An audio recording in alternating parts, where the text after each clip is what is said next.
Oh, well, if you guys don't know though what the Odin leader does, I don't blame you. He's he. I'm not saying he's bad though. Don't get me wrong. Don't put those words in my mouth. But he's definitely underrepresented. But he has generically one of the strongest effects on a leader, which is kind of weird. Being able to trash one card from your hand to set two of your Dawn active is honestly very strong. I think there's a lot of decks that can take advantage of it, and the only thing that's kind of rough about it is that there's not a lot of, I think, generically good green cards to take advantage of the effect. Yeah, and I feel like a lot of the especially the Wano cards you want to be running in Odin tend to be a little like you tend to be a little more balanced. Like isn't Okiku like a zero counter card and even like a lot I remember just a lot of like the Odin like the seven samurai are have no counter on them. So it's like it's hard to like fit them all in the deck, right? But then some Yeah. of them are 2K, so you're like, oh, like Kirishiro, the purple haired guy, the one I think he resends himself too. Um, he's also no counter, so you're just like running all these no counter cards that just bite. Yeah, and then that's just like when I think Kinemon had like the same thing in OP02. Like he did have like a lot of things on tempo that was very strong for him, but then you just have a handful of bricks that you can't really do anything with. And unlike like Eustace Kid, you really can't get the you just can't get the discard as easy. Like just those cards are just stuck in hand. Yeah, and then I mean, even then, like even with Kid had to fall back on like the film strategy that like really like plays your board wide, and then like if someone deals with it, you can just replay the board out wide. Um, and then how was it? Yeah, so the film stuff lets you play out the board wide, but if you deal with Odin's board, it's gone. Like Yeah. it's not really coming back. And let's see. So Evans found his second Ezo. Meanwhile, there's nothing on the board for Julian there. Yeah, he A must. little unfortunate.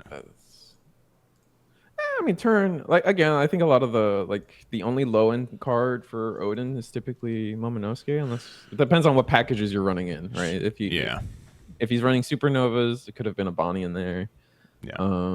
that he just whiffed on. But And we don't know the specific build right now, but there can be a. I've seen every once in a while someone says, you know what, film goes well in every green deck. Whatever. Let's try film Odin. See what happens. ooh, Yamato on curve, tap the Forza. I imagine he swings into the Force here. Just get rid of it real Yeah. quick. Yeah, easy. Yeah. That Yamato is pretty strong for what it is. I think like early game being able to trade and against decks like Trafalgar Law and like Zoro that just has a bunch of weenies that you can easily trade into. It's pretty strong. Oh yeah. I mean, I've said it before, but like with green not in the meta, it lets Law do as well as it's doing. If green ever comes back, Law is gonna once again have a very bad time.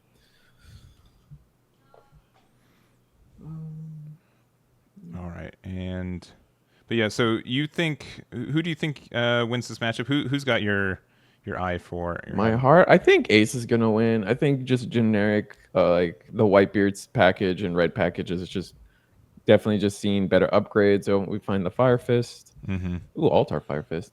Um, Yeah. Ace, I think, is going to have the advantage for the most part, just being newer, better Mm-hmm. cards. Red is in general, like, there's a reason why the people have been saying we're in red meta, just generically across the board. All the red cards are good, whereas um, green's fallen behind.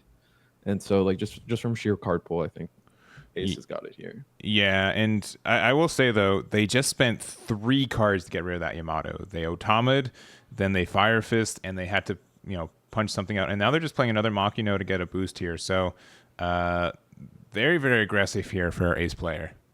Ace and just gets. Oh, we're playing Pearl.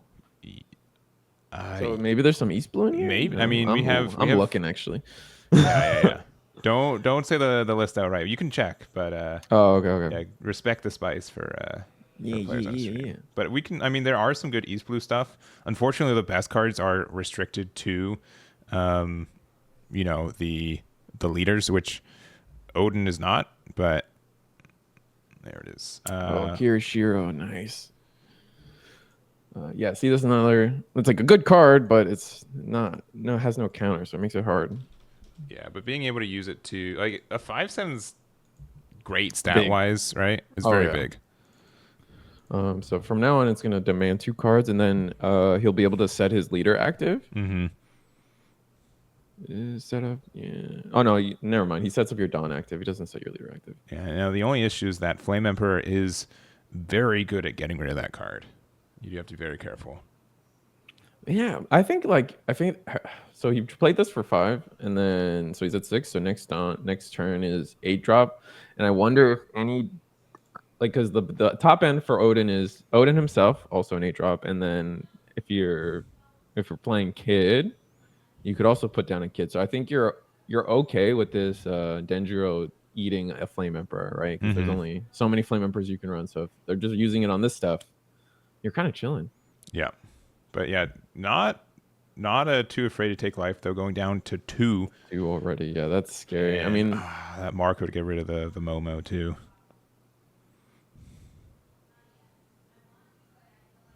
oh yeah, I mean, there's just no there's the board is wide, so like the tempo is all in Ace's favor.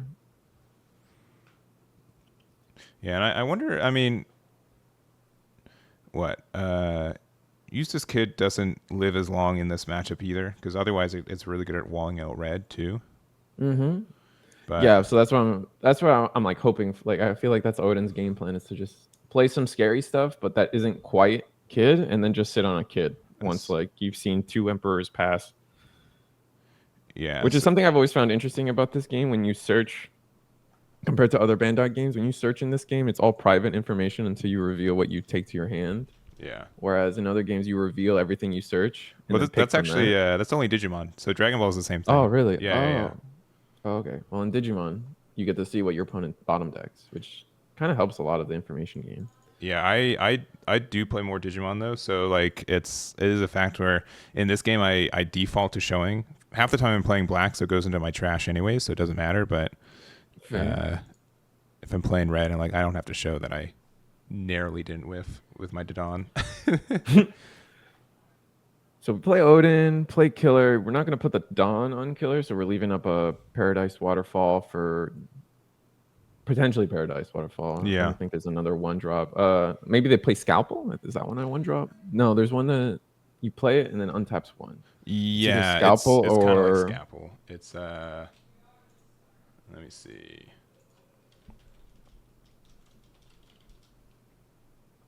It is it is Scalpel. Yeah, yeah. Repel is the 2-cost one. oh yeah, Repels looks sweet. Yeah, yeah. But I mean, Paradise Waterfall makes a little bit more sense since it is a Wano card as well. Yeah.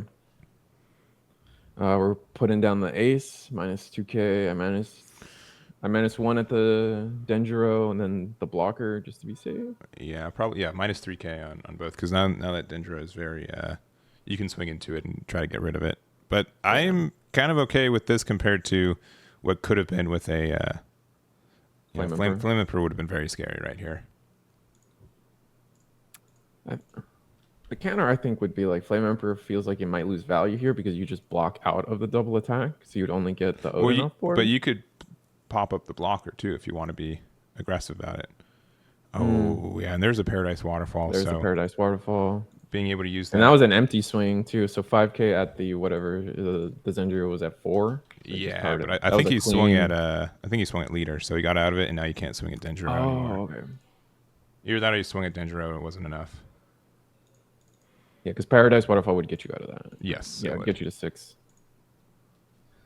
All right. And then Marco swings, we block. Ace swings and he takes it. You're right. He's taking it. Yeah. And you technically can win though next turn as Odin, right? You do have 4 swings. 4 swings, 4 card or 3 light. Yeah. I think it's just too easy to kind of clean up this board a little bit. Mm-hmm. I think you have to try to kill this Ace and then see if one of your swings can go into Marco himself. Yeah, because I think that's also scary. You can definitely do like a 9k swing. I mean, you can make both these 9ks I think pretty easily. Yeah. All right, he's gonna swing. I'm not sure where he's swinging. Life. Life. Okay. Not afraid. I think he's trying to go for a read on his opponent, maybe, to where like you probably just have a handful of events, so we can reliably believe that those are all 1Ks and just kind of swing based on that, perhaps. Perhaps. I mean, or he's going up the ladder, so I imagine he's swinging lead again.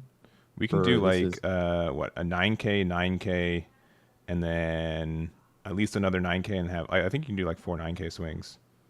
Oh, yep. That's Fire Fist, which is not big enough to get out of anything right now. No, it's really good. It's unfortunate we could see that, but yeah,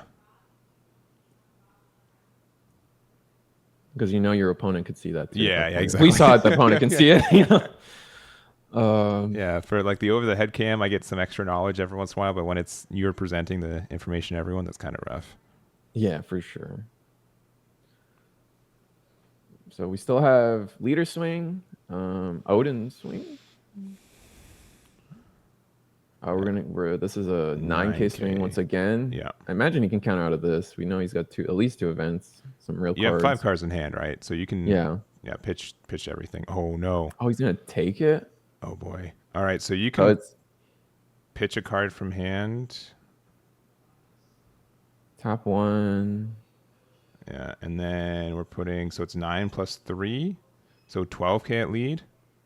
12K, does he have it? Oh, one's an 8. Oh no, there's 2 shanks in hand. Oh no. 2 Fire Fist.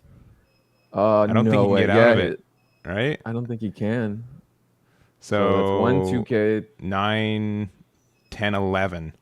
Oh, just under. 12, so he read the hand perfectly. You were right. He could win there. Yeah, that's crazy. I don't think I could have won there. I thought I'd be way too low for that. I would have been defensive for sure there. I would not have gone for that. I would have tried to clear board the best way I could. Yeah. On life, apparently was an ace, a Fire Fist. Yeah, and I think he's saying that next turn he's going to ace Fire Fist the board away, but not pressuring that Dendro enough so that Paradise Waterfall get out, I think is very strong. But all right, Evan taking it with Oden. We got 25 whole minutes left in this round. Give us just a moment. We'll see if we can find another match for you guys, and give us just a moment. Oh man. Yeah, but Kuro's a little spicy. The one thing I think this deck is missing that I would really like for it, if it had a 4-drop vanilla, if it had a 4-drop 6K, I think the deck would be. That's East Blue, right? Yeah, East Blue. Yes, specifically. Correctly. Okay. Yeah, because you are. The effect for Kuro is a little costly. You have to have 2 bodies on the board. You have to pay 3 Dawn, and then you get a restand, and then you get to swing. And that's usually okay because you get to usually swing into something that's like the second swing's usually into something that you just rested. But there it is. But yeah, not happy with their opening hand, it seems. Yeah, I mean, like, but in general with Kuro, it's like there was a card in OP01. I think it was You Can Be My Samurai, where you had to suspend 2 guys to draw 2 cards or something. And it's basically like the whole point of it, I feel like, was like, oh, you can get value out of your weenies instead of swinging with them. You can generate some different type of value. And that's what kind of Kuro's playing on. Like, oh, instead of 2 cards, I get an extra swing, which is sometimes often either a body on board or a minus on your side. But it's just, I feel like what gets them is like it's so hard to keep those weenies on board, right? They don't they can't populate the board as fast as, like, for example, a Film Kid list could, or a Zoro list can, because the Dan engine is just kind of too strong. Not everybody has the access to something that just cycles more and more 1-drops into your hand. Yeah, I agree on that. And just like it looks like, I think you really want to go second for both these decks. So the fact that Williams lost that is rough. And I think Kid generally does like to is more aggressive. Like I'd say like Kuro's more value based, but Kid can just have like a better win condition a lot of the time. We're gonna swing 6K. We Paradise Waterfall out of it. That's kind of telling, I feel. And then straight into a Nami Searcher. And what do we get out of it? Oh, we get it's the guy with the maces. I forget his name. Jin. Jin. Yeah, Sanji's opponent. Yeah, that is one of the strongest card. Like that's like the reason you're on East Blue cards is for literally that one. Fantastic for specifically against Trafalgar Law. It lets you do some very good trades. But ooh, okay, it looks like it's the film version of Kid. I feel like all kids like have just all defaulted to the film version at this point, just because. I think it's the ability to repopulate your board, and then the ability to just kind of draw multiple cards with Nami really helps you feel your own ability. And we're gonna empty swing for 5 leader attack, and he just takes that one, doesn't opt to counter out of that one, and then we play a Trafalgar Law. Yeah, and bouncing the Nami back to hand and playing it again. Busted. Yeah, I mean, would you say that Law is? I mean, Law is probably one of the best generically good green cards, right? It's one of the cards that you run for the color if you have a lot of like smaller bodies to bounce, right?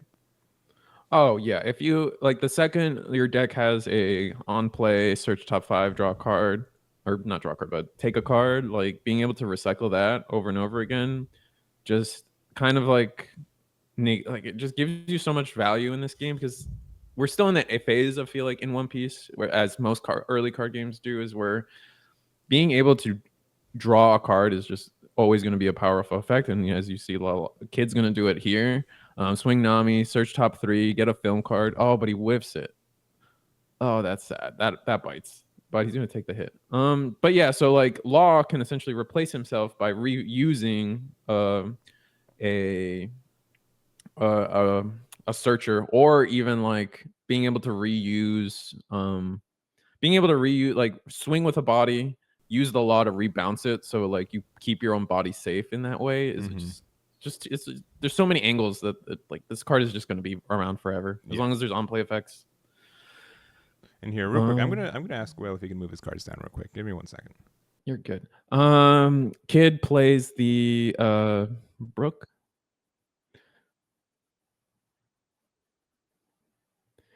Kid plays the Brook, which plays the Usopp. There we go. That should be way better. Sick. Yeah, even normally if it's just me on the overlay, but that like you could definitely not even see the power levels for those cards when they're there. So that should be a little bit easier for. Got you. Thanks for letting us know, chat. But he immediately puts the Law back up. I don't know. Oh no. Oh yeah, they're scooching. All right, there you go. Oh yeah, there it is. No, we're back. No, it's really tough with webcam because he's trying to keep it so he can show his hand. Yeah, and you're used to putting your cards at the top of your table, right? So it's just because his webcam crops off the top of his mat too. But no big deal. That's why we're here. We'll let you know what's going on. You guys. Right. He's gonna play a Django. What is this? Django. Yep. Thank you for letting me say that. I know you knew the card name, but you're like, Eggman loves Django. Do you? Loves an Arlong. What does Django do? What's his effect? So you get to either restand your leader and develop a body, which is great, or you can suspend him and suspend one of your opponent's characters. Does not matter the cost of the card. Oh, wow. That's pretty good. That is very, very good. So in Arlong, I know I keep bringing it up, but Arlong's one attacking effect is not once per turn. So so if you restand your leader, you get 2 bodies on board. You get 2 bodies for 2 Dawn. That's kind of. It's very neat. I don't know. That's very good. But yeah. Man, this is what I mean. We just got rid of the Nami, and now we're staring down 4 bodies, and this 4 bodies is 6 swings if you include the leader effect. Like, this is just so many cards that he's gonna rip out of your hand next turn. Yeah. But Kuro could do it. If he plays like a one drop weenie, can like chew through this board a little bit. And we're starting off with a 7K swing with the at Django. life. Yeah. And he takes it. Might be a trigger. Oh, what is? You got me stumped. This is a new card. That's not. We got Will stumped too. Yeah. All right. We're gonna bring it Oh, up. thank you. Appreciate. Oh, it's backwards. Oh, MH5. Oh, it's No. the. Oh, is it MH5? It is MH5. Yeah, it's the. I think we translated it differently. Like we added a lot of words to that one. Yeah. It's Well, the Don Krieg spell. Main effect, rest up, or what matters here is the trigger.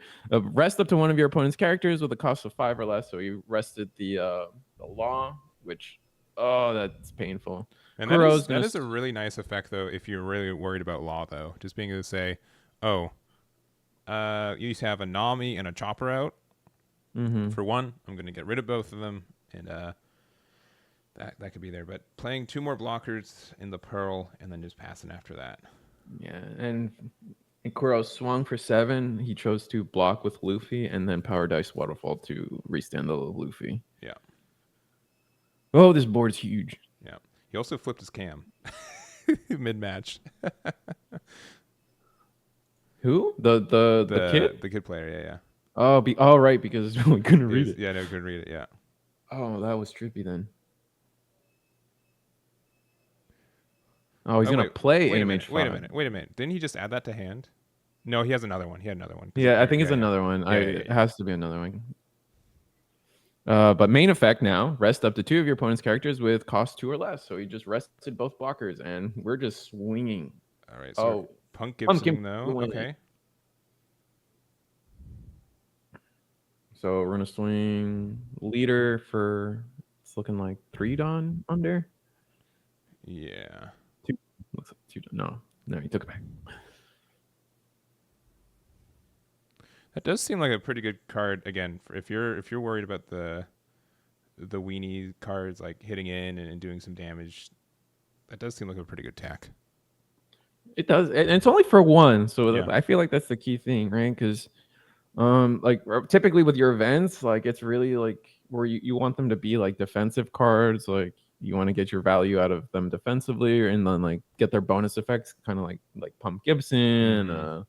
Yeah, overheat. And Kid doesn't mind having this card in the deck either, because worst case, you just pitch it for your leader effect. Like it's less dead and unusable in this leader compared to other green leaders, I feel like.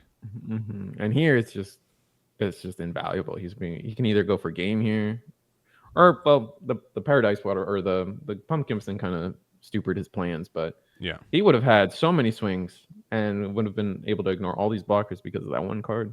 Yeah, and I will say you do have to be careful though. Kuro can do some pretty nasty swings next turn. He unfortunately cannot rest the Luffy because it's too large of a play cost, but I think he's tempting to just do 2 big swings. Yep, 1 into law, gets it. How big is this? This is 1, 2, 3, 4, 5. This is a 10K swing, double 10K swing. Gets rid of the Django as well. And his hand is pretty healthy too, from what I can tell. Looks like 3 cards. Yeah, 3 cards in hand. Yeah, it's 2 life to 2 right now. Kuro can also have, again, 2 swings with its effect, since we do have 2 East Blue cards out right now. Yeah, but you're gonna have to give up one of your blockers for that. That's rough. You will, yeah. I know some people play like Alvida just as like a 1-drop to help put it in there, and I generally like that because it does make the math a little bit easier. It's unfortunate they have to be East Blue because right, you have to suspend 2 East Blues, and I think that's where Kuro loses all its potential bite. Right, you can't run, as I was saying earlier, you can't run like the weenies to just kind of fuel your ability. You just don't have enough cards in your game to actually do that strategy. Yeah, and as well, that's why having a 4-drop vanilla in this deck. Ooh, a Korubi though. Okay, hold up. All right, since you knew that one, you get to say the effect. Go. You get to rest a card. That you know the card. On play, rest a card. So he rested the Luffy? Yes, because that one does not care about the play cost of the card. And now that's also East Blue, which means you can swing with it again. Yep, and then he swung. He shortcutted it, but he's swinging again. Oh, we're staring down 6 swings, 2 life. We have 1 blocker. This is gonna be pain. Yeah, this is gonna be asking for a lot to not lose on this next one. He does have 5 cards in hand, but he's tapped down, so there's no. You just know that. I mean, here's the thing though: if there's a Karubi in hand, or like that is in the deck, there's a good chance there's one off the life, which immediately stops an attack. You rest that Luffy, which means that not only can they not swing with it, it's not a blocker for this next turn. Oh man, yeah, no, there's. I guess Kid does have to be special, or Kid does have to think about this. Exactly. Yeah. All right, we're gonna counter out of the easy swing. Counter out of the easy swing again. Yep, 2K. I assume he's going for game, right? Yeah. And then if we're gonna swing Zoro, this is gonna be 7K at life. He's gonna take it. Okay. Oh, it's a Nami trigger. Nice. That's fantastic though, again, because that means it's another East blue card that you can use for Kuro's effect. Oh, we get a Karubi. That's a little sad because now we know that last life isn't what we want it to be. Well, are you assuming that they run only 2? I think you run like at least 3 or 4 Karubis. I'm a math guy. I'd like to say that, like, you saw 2. Chances are low. Nah, definitely card. No doubt in my mind. All right. So now he's gonna commit. I think these swings are just gonna be too big. Yeah. I mean, if the Nami found a 2K, which I'd hope he'd run the Hatchan, right? You have a chance, but yeah. Is Karubi 1K or? Karubi's just a 1K, yeah. Okay, so at least he got a counterpower. Yes. For this Nami. Correct, but yeah. At the same time, if he doesn't win right here, I think Kuro just also double swings for the win. Absolutely, I think Kuro wins. This is definitely one of those situations that happens in this game where he's only swinging with 7. There could be another Luffy that he's wanting to play now.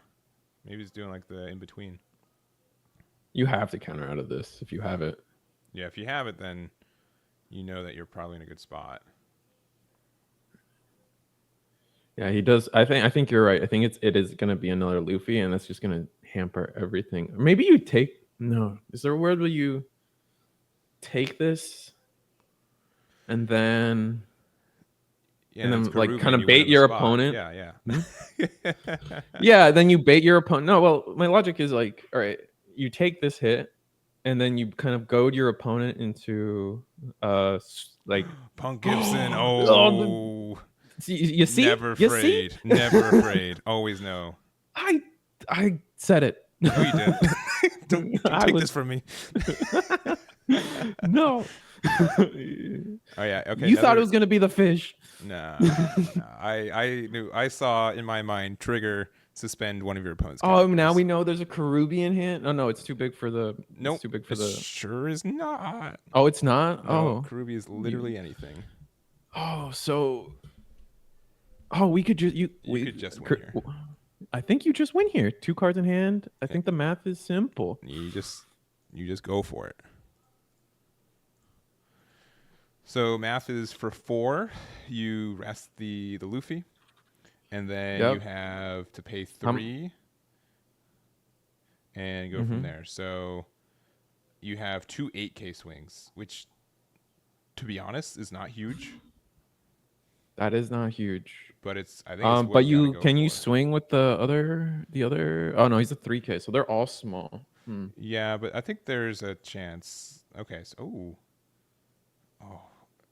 oh man. Okay, so maybe they're just saying like, okay, Luffy gets the block there. Okay, for 3. Swing again. But then you just have a 6K swing to try to win it, right? Yeah. I don't think that's enough. Tap 3. Is it not once per turn? Oh, am I silly? Are we silly? Are we silly? Hold on. Kuro's not a once per turn? Why is he not a once? Now he's broken. Now he's a broken. Oh, he's insane. What the? Did he win? He won. Yeah. Oh my god. Kuro's it's not once per turn. Wow. Holy. Wow. Wow. That's cool. We learned today. That's so wild. I didn't think that. This deck's busted then. What? Yeah, easy. I mean, again, the cards in life super wanted for him, right? Oh, We 100. had Nami to get a second copy of an East Blue there, right? We had Punk Gibson just to give us that extra turn. Incredibly close Oh, game. man, that was kind of wild. Oh, wild. 100%. Right. Yeah, we're having an easy time finding non Zoros, non Laws, non Whitebeards, as I say, as he's putting down 6 life. Yeah. Don't worry about him. But no, we're no, like I imagine. I mean, this is my first experience doing this. I'm very excited. I'm happy to be here.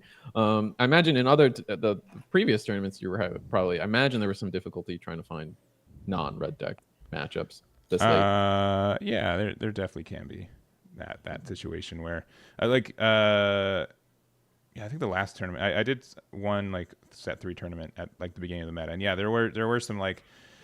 Sure, especially at locals was a fiend. It'd always be It was hard. Oh yeah, man. yeah. So if you follow my channel, Reese the Squirrel, Which you should right there in chat. thanks, Make it Mabot. easy. No, it gets tough because like I try to record content and a variety of things, and it when you just show up and everyone's playing Whitebeard Zoro, it makes it so difficult. Yeah, and to credit, like I will say, like Newgate, it does have sometimes where there's like some really close decisions. Like the games go close. I mean, you're almost always at 0 life. It's hard to be like completely blown out by Newgate in the sense of there's never a chance to win. But Yeah, yeah, there's some interesting. But we're playing turn 1 buggy into Whitebeard Pirates, and then looking top 5 for a Thatch. ooh, gets a Thatch. Let's see, and then It's always curious to. Oh, go for it. I was gonna say it's always curious to me. Like I want to feel like people are gonna start playing the 1-drop Thatch Blackbeard combo. Oh, sure. But Yeah. I never see it. It's so sad. Right, but so Nami's probably one of the most unique leaders in the game. It wins by milling your own deck. We just played Sanji's Peel Off, which is a draw 2 in this game. Also off life, same trigger, very good there. And we have a Boodle out, which is a blocker, and also mills 1 on KO. So we do get some early advantage. And I will say, like, I think sometimes Newgate is a moderately good matchup at times, since you do get to normally you're worried as Nami about more swings than taller swings. And even though Newgate does get a lot of pressure, like you just get like this, plus 4K mill 2 cards, and you're in a really good spot. Yeah. Yeah, I was gonna say with the Nami playing the blocker, that's very, at least from the Nami list I follow, like that's very untraditional. So like right off the gate, Nami's playing slightly different. Like I don't like most of the Nami list I see. There's just all events, and then the filter cards, the little girl. Yeah, there it is. So we peel off, and then we're playing her, and we've already milled 4 cards out of our deck this turn, so it's pretty strong. The only issue with this matchup is that like we do have a couple effects in it that lets you, if you deal damage, you get to mill 7, and that's very hard against Newgate, especially if they just go down to 0, right? Like you just know that there's just no way. Right. Yeah. And then if you're swinging, well, I mean, at that point, like you're swinging for game every time, so like that's a different level of stress. Sure. Right. And that is also a thing for this matchup, is just sometimes if like they're too aggressive and don't respect that, sometimes Nami swings 15K and wins, right? Like that's something you have to play. You have to playing around too. So going aggressive, I definitely the way to beat Nami. I feel like early on everyone's like, oh, Nami, so it's a solitaire deck. No. But I feel like people just didn't quite know how to play around it, and like here we're just seeing a lot of low to the ground swings, a 5K swing from Buggy, and then we're going 7K just to get a little bigger. But you just want to swing a lot. Like just consider either go really big, really tall, or just stay 5K and keep going, and just get the cards out of their hand. You just count every card in their hand as just one attack you need to get through. Yeah, and technically life is tied right now. It's 2-2. But I think there's a lot of good pressure from Newgate from this one. Getting the Vista, get rid of the Kaya means you can't recycle that, which is upsetting. And very upsetting. Yeah, just sometimes Newgate does have an issue where it can't find its bodies to like find pressure. But I Control think board. with what you have to play with the current card list, it's you play more of those cards that you can do that with. Ooh, we're recycling 2 spell cards. Is that double rubber band or is that double gavel? I didn't quite catch I it. think it was. It might have been one of each. I Hmm. did miss it though, but yeah, being able to play the bones there, get the 1 drops back. It's technically a draw 1, right? Mm-hmm. I draw 1, but then it's also like defensive. Gets especially if you take the mill cards. It's another card you're playing towards your win condition. Plays another Kaya, so he's found 2 Kayas. Hasn't been able to replay any yet though. Yeah, and unfortunately the Mr. One, he is a slash character, so you can't get rid of Buggy by attacking, but that's what it is. But Nami isn't. Nami is not. That's true. Nami's a wisdom. You're slapping smart. It's green. I don't quite remember. What It might be is. wisdom. Let me see. Nami is wisdom. All right, slapping people intelligently. That's what we decided that represented. Yeah, and I get what they're going for with wisdom. Don't get me wrong, but it is very funny to see like strike slash wisdom. Thanks, Jack, for keeping the homies in check and making sure I'm right about things. Yeah. Appreciate y'all. Double gavel. All right. WW still alive. White beard. White. Yeah. No. WW. Oh, probably would have win. I mean, probably he hasn't. We just got into round 3 and he was 2 out. Yeah, round 3 just started. We saw him win round 2. All right, gavel out, getting rid of your captain there. Oh, a peel off. Mill and- 2. those That's sad. That's sad. Gets rid of all stars, which is good. If it's I not haven't seen one in life yet. being in, Yeah. yeah. That is still one of the most entertaining things about the Nami deck to me is that you're running that card strictly to see it in Your life, yeah. your life, and it still works out because you want to mill everything anyway. Mm-hmm. Mills in overheat. That's sad. And then we're using these 4Ks on 5K swings though. yeah, so that's what I was kind of getting at. Like the way to beat Nami is to just swing small every time. Yeah. Like you could argue that this 7K swing's a little not useless. It gets around a 2K counter if he has it. Mm-hmm. But if you don't have anything else to do with that Dawn, it's fine. But he's playing the matchup beautifully. Yeah. Like 5K swings, just every card is a card out of the player's hand, Mm-hmm. and then they won't have time to mill themselves out if you're not playing into their big options like that. Now I will say Nami's at not a lot of cards left in deck. Right, we're definitely at the point where the grave is bigger than, or the discard Trash. pile is trash is bigger than his deck. Yeah. All right, and I think Nami's swinging into the buggy, and I think they're respecting. You know what? This buggy's doing damage, and I got nothing to use the 2Ks for anyways. So going into Kaya, I'm gonna say they probably have less than 15 cards left in that Nami. You think so? Oh, It's looking pretty that's slim. possible. We Got rid of 2. we can't ask that one unfortunately, but it's looking like it's pretty close. Yeah. This is where an online client would be fantastic. We'd hover over it and it would say the Dragon off topic, but the Dragon Ball one looks good. It's cool. Yeah, we're Gen Con's usually reveal season for Bandai, so I'm sure Oh, so you think we're gonna get something? I don't. Eggman's gonna be there, by the way. Yeah, I will be there. I don't Get your need stickers. stickers and high fives stickers. and business cards Yeah. if that's important to you, I suppose. But no, I need less people thinking I have Bandai inside knowledge because I strictly don't. I don't know, Banlist says otherwise.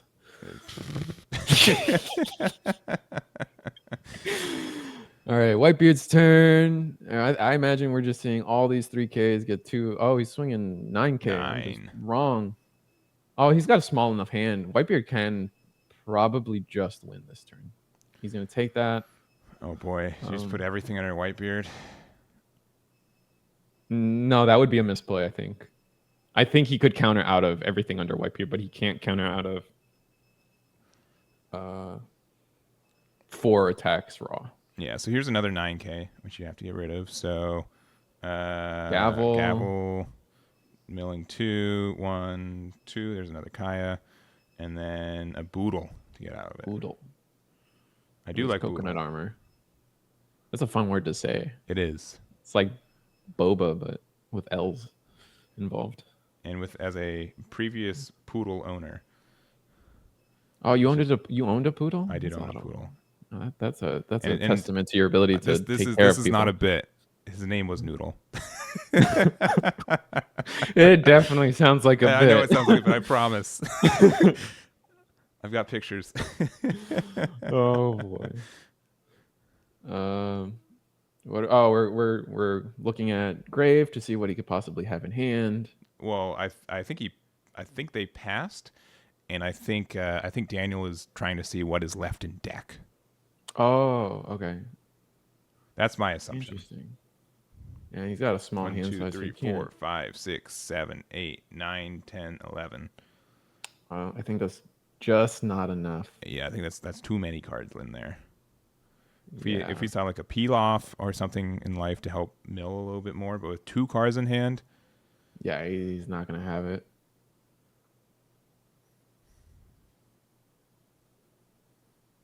I'm surprised he just didn't go for game there, or at least like get all these swings out of the way. yeah. Nami just didn't have a good time, just kind of dealing with board. I think Whitebeard was able to protect all his bodies very easily. Oh no, it's still Whitebeard's turn. Yeah, sorry. Yeah, you're right. Okay. You just tap 2 Dawn to do something? Yeah, because I mean, if you swung with something, that would give them enough time to play the what is it? The impel down card, the 3 cost that draws up to 2. Definitely. Deathwink, yeah. Deathwink would be very good right here if they swung in. But instead of going for the blocker, they have 0 cards in life, so Yeah, they have a grip though. they There's do. no, I don't think. I mean, you could bounce if you have a brick fist. You bounce the blocker and then just swing big and hope. But I don't think that's the play. Yeah, I think the other thing about Nami being just super reactive is that it's very hard for you to, if you use all your Dawn, it's because your opponent lets you use all your Dawn. So if your opponent doesn't let you, you just like Yep. waste 5 Dawn every turn. Yep. And as you see, he just passed his turn. Now he's swinging. This is 11. Yeah. 2K. And then I think we're going to Deathwink. Yeah, Deathwink Deathwink. to draw Yep. 1 and get out of it. All right, so there should be. That's actually bad for Wipe. I mean, I guess Wipebeard could still do something. All right, this is a 10K. This is another Deathwink though. If you counter 1 in Deathwink, I think they're thinking about it. All right, Boodle 1K? and then Deathwink. Come on, another one. Is it another Deathwink? Another Deathwink. That's huge. Oh, that's huge. And oh then no. draw 2, and then we don't have enough. We only I have think he's one got like Dawn 6 open. cards left in deck now. Yeah, he just drew 1 off of Deathwink, 1, 2 off of And this for Deathwink. not for nothing, this is why I think you would have wanted to have like 4 or 5K swings. Yeah, that's what I was saying. Yeah, like yeah. he was playing like that in the beginning, but he chose not to do it here, which is very unfortunate. Is this a blocker in his hand? He's got 1 Dawn open. I mean, he's got A block grip 1, of a 2, hand. 3, 4, 5, 6, 7 cards left in deck. So with some Kaya magic, you can get out of it if you're able to keep bouncing it. You're gonna have 6 at Yeah. the start of the turn. Yeah. 6 cards in deck. Yeah.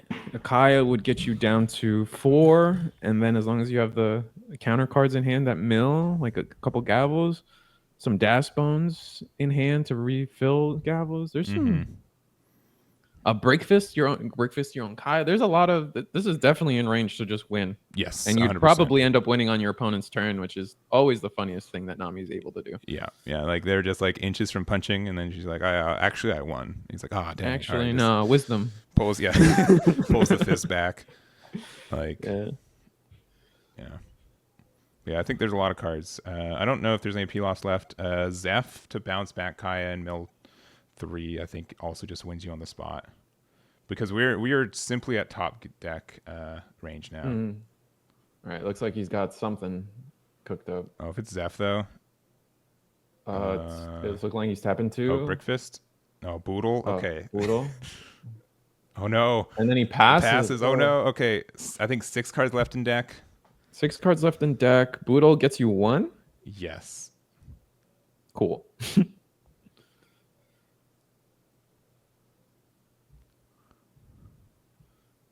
So that would be 5. So we're hoping that. No, I don't. No, he needed to do some shenanigans this turn, and I don't think he'll be able to get through 5. And what is now 5 cards? I think there's 5 cards left in deck. You had 6, and then no, you had The 7, Boodle, and then you drew 1. So I think there's 6 left. So swing 5K. We are Desert Spada. Desert Spada. Okay. If this last card's a Love, maybe. Or if this last card's a Love, draw another card. If this last card's another Deathwink, yeah, I think is very possible. He's got plenty of Dawn. Yeah. So if this last card's a Deathwink, it's another 2 cards. I think if you Deathwink and you get Gavel, you win. But because Gavel plus the Boodle. Yeah, plus the Boodle, yeah, because you need to discard 2 off. You need to discard 1 off the Gavel to discard or to mill 2. So. Oh snap! Yeah, you're right. So this needs to be Deathwink into like Gavel. Another 5K swing. All right, Boodle. He's gonna block. That's not a good sign. Okay, Spot. I think they knew this. They knew this. So if this is a Deathwink, they get the combo they're looking for. Yeah. Okay, but this is it. Yeah, just a 6K swing. Oh, another deck. Deathwink. No way. Oh, Deathwink. Okay, draw 2. Cards left in deck. I think it's 3. Yeah, I think it's 3. I count. So Gavel's not enough. Gavel's not enough. But he's got 4 Dawn open. If this is like Love, Gavel, that's it too.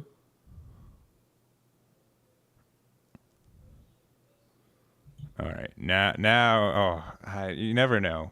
I feel like okay, so this is 11K. He got to choose these cards. Yes. So they better Love. All right, so draw you're 9. Gavel. Is it? Oh, it's rubber band. Rubber band. But that gets him. Another rubber band. I think you're out of it. I think he got out, right? I think you got out.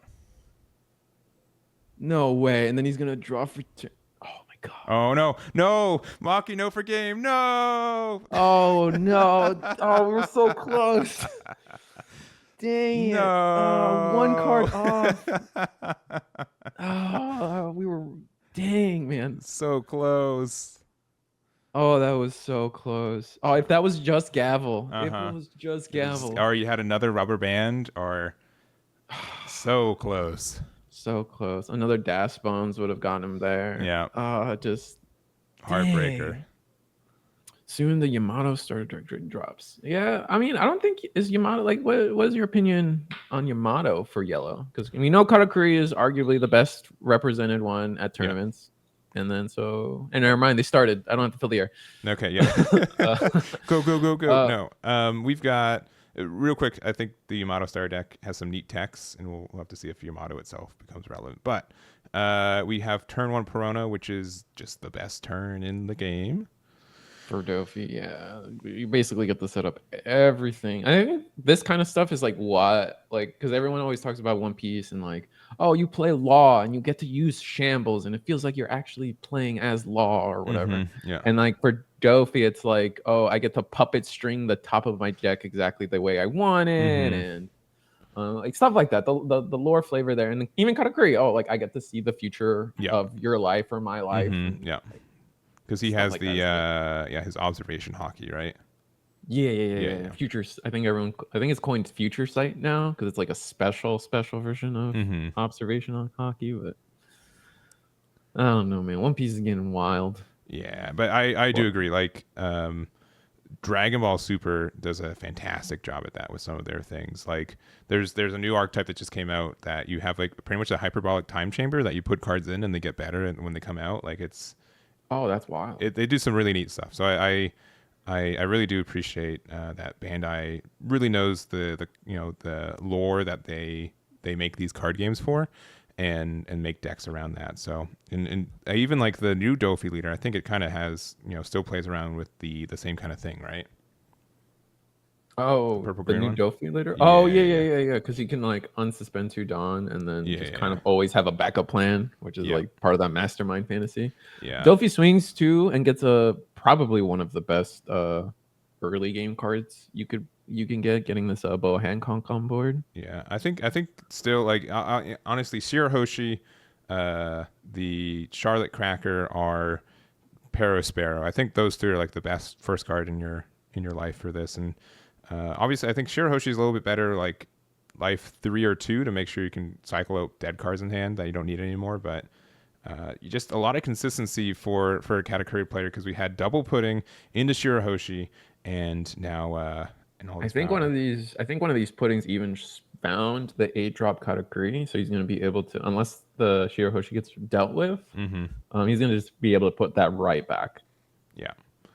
Opting to So look at his own life. yeah, and I think you're going to try to save this. Yeah, you're going to try to save it. So going 8K to save the Boa Hancock since it There's is too much value. Yeah. The bow is just going to get you 1 card guaranteed next turn anyway.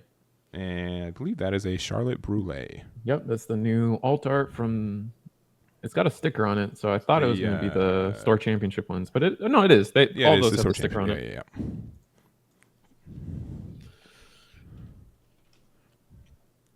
Yeah, just I mean, solid blocker, and I think in blue they don't have a lot of ways to get around it. So, Yeah. ooh, a smoothie too, man. This, I mean, he knew the card was there, right? Yeah, that's But fair. that is very strong. That's gonna be strong for him. Did he not put Dawn under Boa for this swing? I guess he's got a plan. No, that was with the no, this is one a he put new up Boa. top. Yeah, Never the new mind. one, yeah. This one is gonna let you draw. Yeah. This is So 7K. 7K swing at life. My only issues with Boa Hancock is that it can mess up the top cards of your life, right? And then like you have to, especially if you want to try it for the blocker, and sometimes they pop it, and then your life is just, like the cards in your deck are just in the wrong order. Yeah, I mean, I think at this point we're deep enough to where we don't even know what the top of the life is anymore, or top of the deck is anymore. Yeah, it's unknown at this point. But yeah, I am inclined to agree with you. But he's swinging out, so he's guaranteeing himself that card. He's not too worried about being too defensive right now. Yeah. So he's making sure he gets his Boa Hancock value right now, and like it kind of was a blocker because he swung into it, right? Yeah. We do try to spectate. We usually try to spectate the undefeated games, just kind of guarantee At least the the quality of first the game. matchups. Yeah, at least the first Right. game in the round. Yeah. Yeah, and then after that, we just kind of find what we can. All right. And so this is just going to be a 6K, and it's going to be at life too, which is interesting. He didn't use the smoothie effect to gain. He's just gonna hard play Cracker, which is in his favor because he definitely has lower life than Dofi right now. Dofi's still at 4, so it's a double attack 7K, or just a 7K, depending on how you want to crack it. Let's see, 6 cards in hand, so they are in Isho range. Not that happens, but I'm just as a Lucci player, I guess. That is something I always try. Mental note. Oh, that's funny. We do get a black and blue leader next set. So Black and blue. What leader is that? Rebecca. Oh, Rebecca. Right? No, you're right. Okay. Rebecca, and then blue red is Vivi. Yeah. Yeah, that deck looks pretty interesting. Isho is a 8-cost black card that if your opponent has more than 6 cards, trash 2 of them. Yeah, but you cannot play in this. It was a joke. I'm sorry. It was a bad joke. I'm not gonna defend it. I laughed. I thought it was quite funny. You laughed, right. And then half of chat is like, "What is Eggman talking about?" All right. Looks at the top. It was a 9-drop Mihawk, which is on curve next turn. That's exciting. That's very exciting. But that's not necessarily information you wanted to give your opponent. Yeah, because they can now super play around it. Yeah. Which means if they have like a 7-drop Linlin they want to play in hand, they might just prevent. Not do that now. Yeah.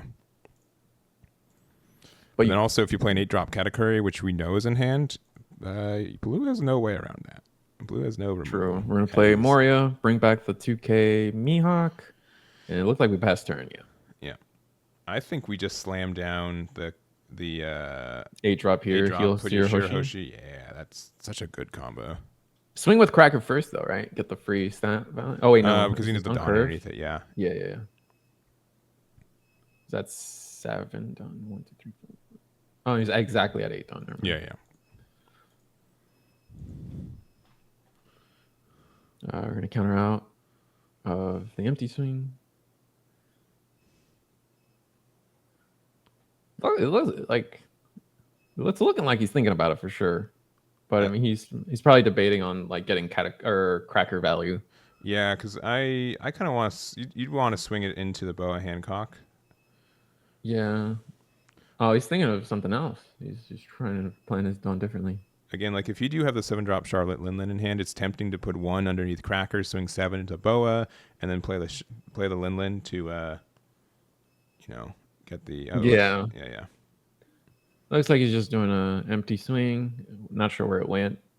I'm gonna. It has to be Boa. No, yeah. I feel like that's kind of useless going into Boa. Because either way, it's a 1K counter, and then. Oh, there it is. To put the Shirahoshi back. On top, there we go. And man, life. resolving two Shirahoshis in the same match is oppressive. Very, very. I think Dofi is one of the decks that kind of like matches that value, especially since 2 Boa Hancocks were played. Drew XYZ cards from that. I mean, he's keeping up. His hand size, I think hand size is pretty equal right now. Life is equal. We swing. We knew he was going to take it. Yeah. That's why he didn't do anything. Draw 3, discard 2.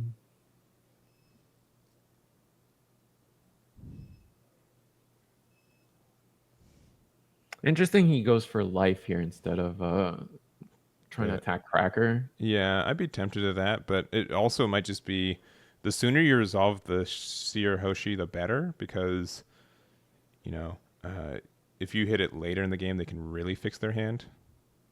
Oh, no. Someone brings up a good point. Now he can actually bottom deck the Shirahoshi and get it dealt with for good. But I don't think that's. I'm not sure if that's like the safest tempo play. No, I feel like I'd still really tempted to get rid of the Cracker, right? Yeah. He's swinging, I imagine, at life.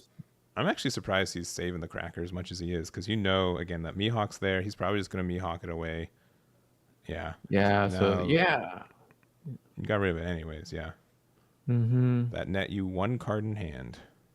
I think I think it's one of those things where the way I would look at it is if I protect the Cracker, I force him to send it to the bottom with Mihawk instead of letting him do something else with his Dawn or getting rid of Shirahoshi. For sure. Right.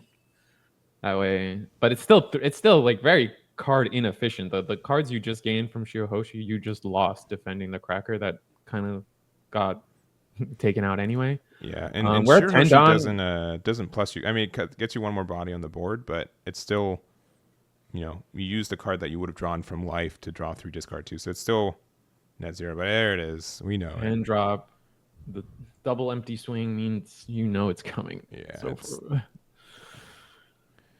when Katakuri doesn't put a Dawn underneath himself, you're like, oh no. Exactly. Here she comes. Especially at 10 Dawn. Yeah. So he's at 3. Is Dice says 4? I think he's at 3 though. I think he just didn't update it. He might be at 3 though. Yeah. We're gonna swing. This is definitely a life. Yeah.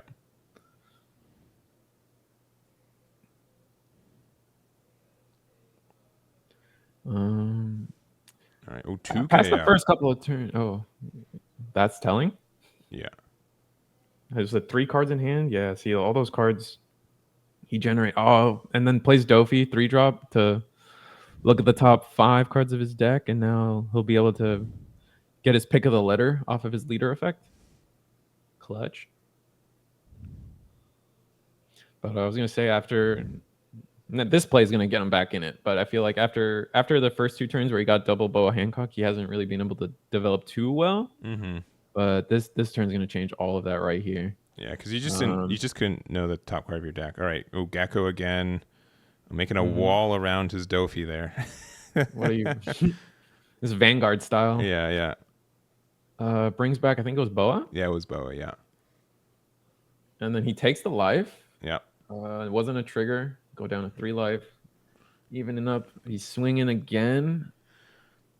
I imagine this swing goes. Oh no, it's at Yep. life again. So he's preferring to get the life tempo, which Yeah, it because actually defending might. an 8K is way too easy. Yeah, that's fair. So now he's got life tempo. He's got board tempo because he's got more attackers. What is he bringing back? I guess a boa. Yeah, gets back both boas. Yeah, those are 3 geckos. Yeah, that's a lot of car insurance. Dang, I usually get the stupidest joke on a stream on my own, but you're trying for it. I appreciate it. I got some competition today. Oh no, this is what I live for, man. All right, My head is just connects random references. 12 cost incoming. We'll see. I'm surprised you didn't grab any 2Ks. I mean, I guess you want to double. I don't think he had any 2Ks. I feel like he used the Mihawk on like turn 1. He got the Mihawk off the first get-go. Oh, right? okay. I see. Okay, yeah. And then he picked up 2 boas. Yeah. boas. 12 cost coming in. Another 10 drop is being predicted here. And I definitely think that's very much true. Goodbye, Shirahoshi. Oh, no pudding. Good call. Oh, that hurt. That's painful. And I think he's got 2 cards in life now. Oh, he's gonna update it. There it is. Okay. Yeah, he updates it. Dang, that's brutal. It's pretty brutal. But again, you do have 2 blockers in hand, right? Yeah. So I mean, these swings start doing stuff.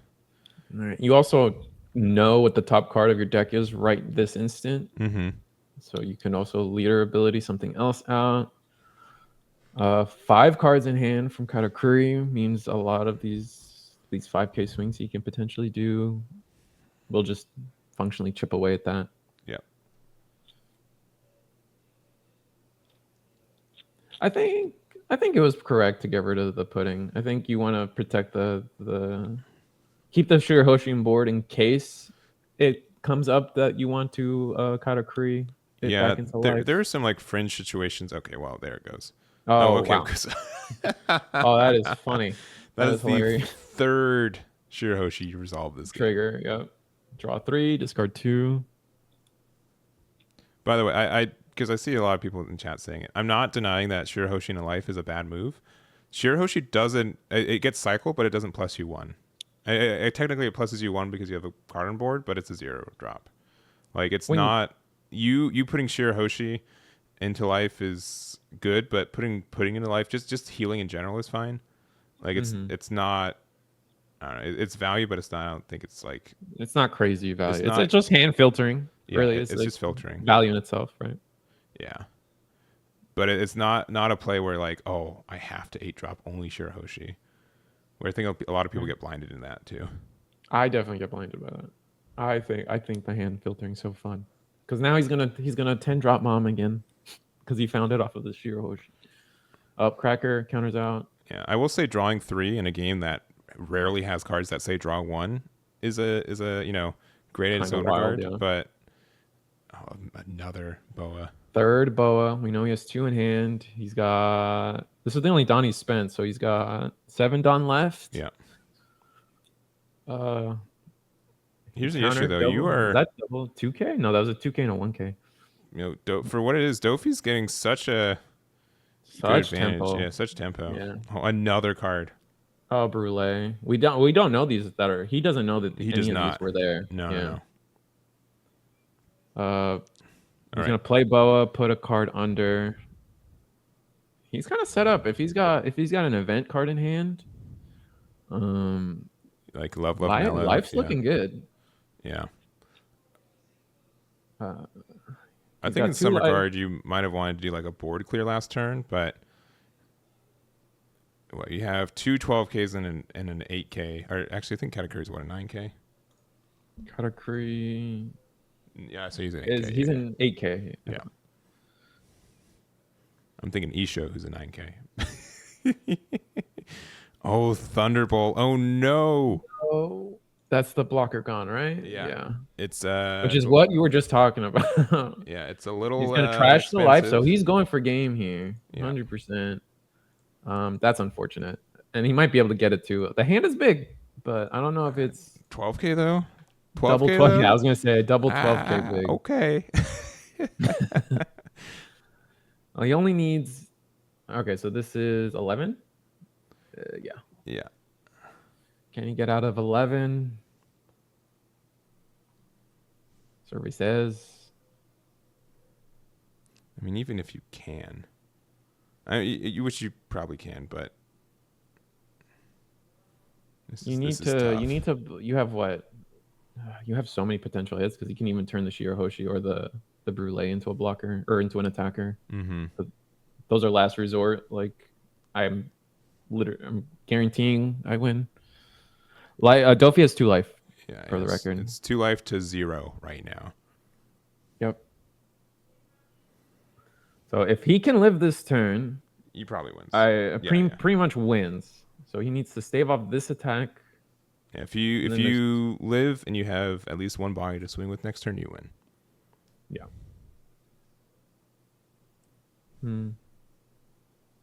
Yeah, he just needed a couple cheap blockers. I know they don't. I don't think Dofi really has the room to run the 1-cost laws anymore. Not to mention that it's just a bad card against the Zoro matchup. But it is it's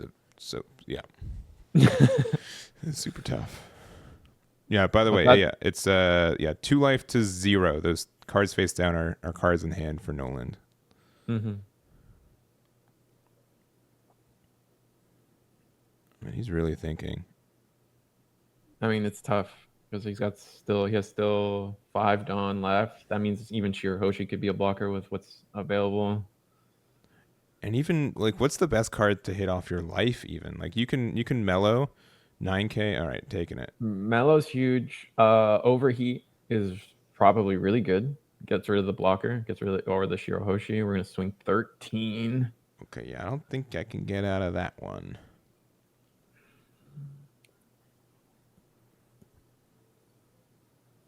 Love Beam would be pretty good too, though. I mean, he's got a grip. He's got 6 cards. Oh, he's taking it. No trigger. Ugh, that's frustrating. All right, he's put in all of it under Big Mom. This is 15K. 15K. You can get out of it. You can. Sophie. Actually, Yeah, I don't know if easy is the word, but it is definitely possible. 16K? So yeah, it's 16K. Sorry. All right, so 7, 9. Love Beam. 13. Draw. Doesn't get 16K. Yeah. You have to pay the cost for it. And I think he gets out of that one exactly. And then you Katakuri for win, right? Yeah. Yeah. Dang. Yeah. So Looks only right, about 1K. Yeah, 1K. Oh yeah, he had a couple blockers in hand too. He could have potentially.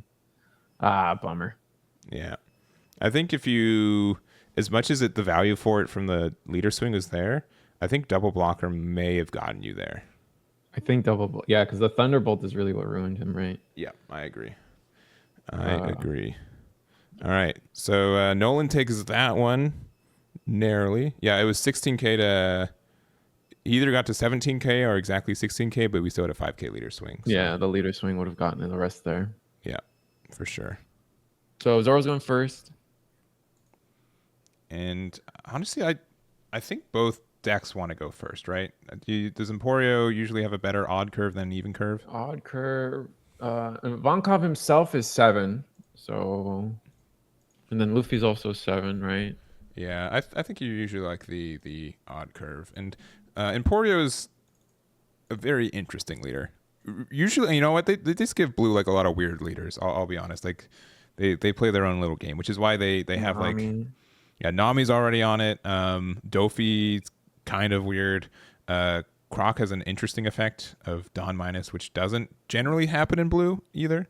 At all? Yeah, I at think all. It's the only card in blue that does that. Yeah. So there is just a lot. They're very creative with blue, which means that sometimes it does just top out of nowhere, and other times it has a hard time. But Emporio's interesting effect is that it does draw 2 cards. You just have to have 0 cards in hand at the end of your turn to do so.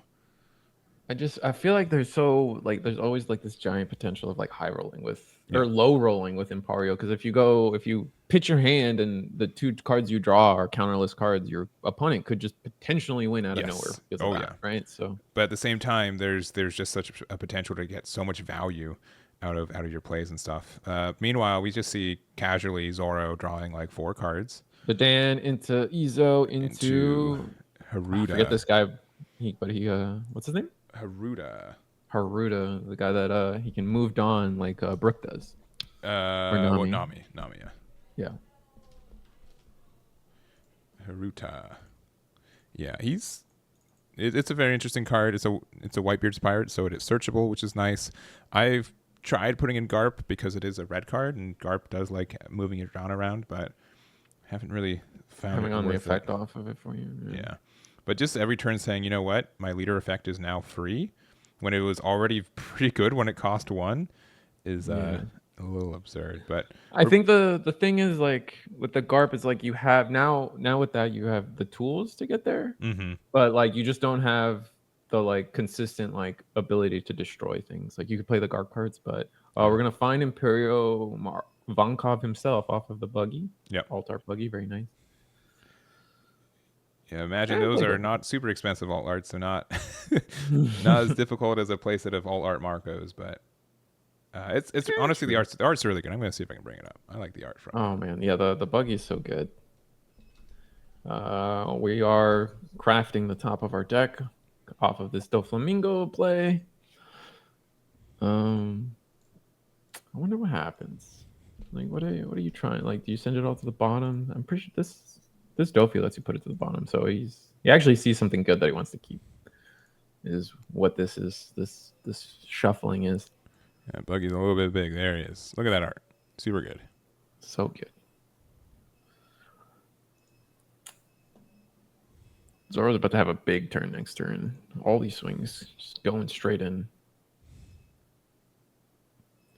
Going down to 4 cards in hand. Oh, he's got the dice to show us and everything. That's exciting. Yeah,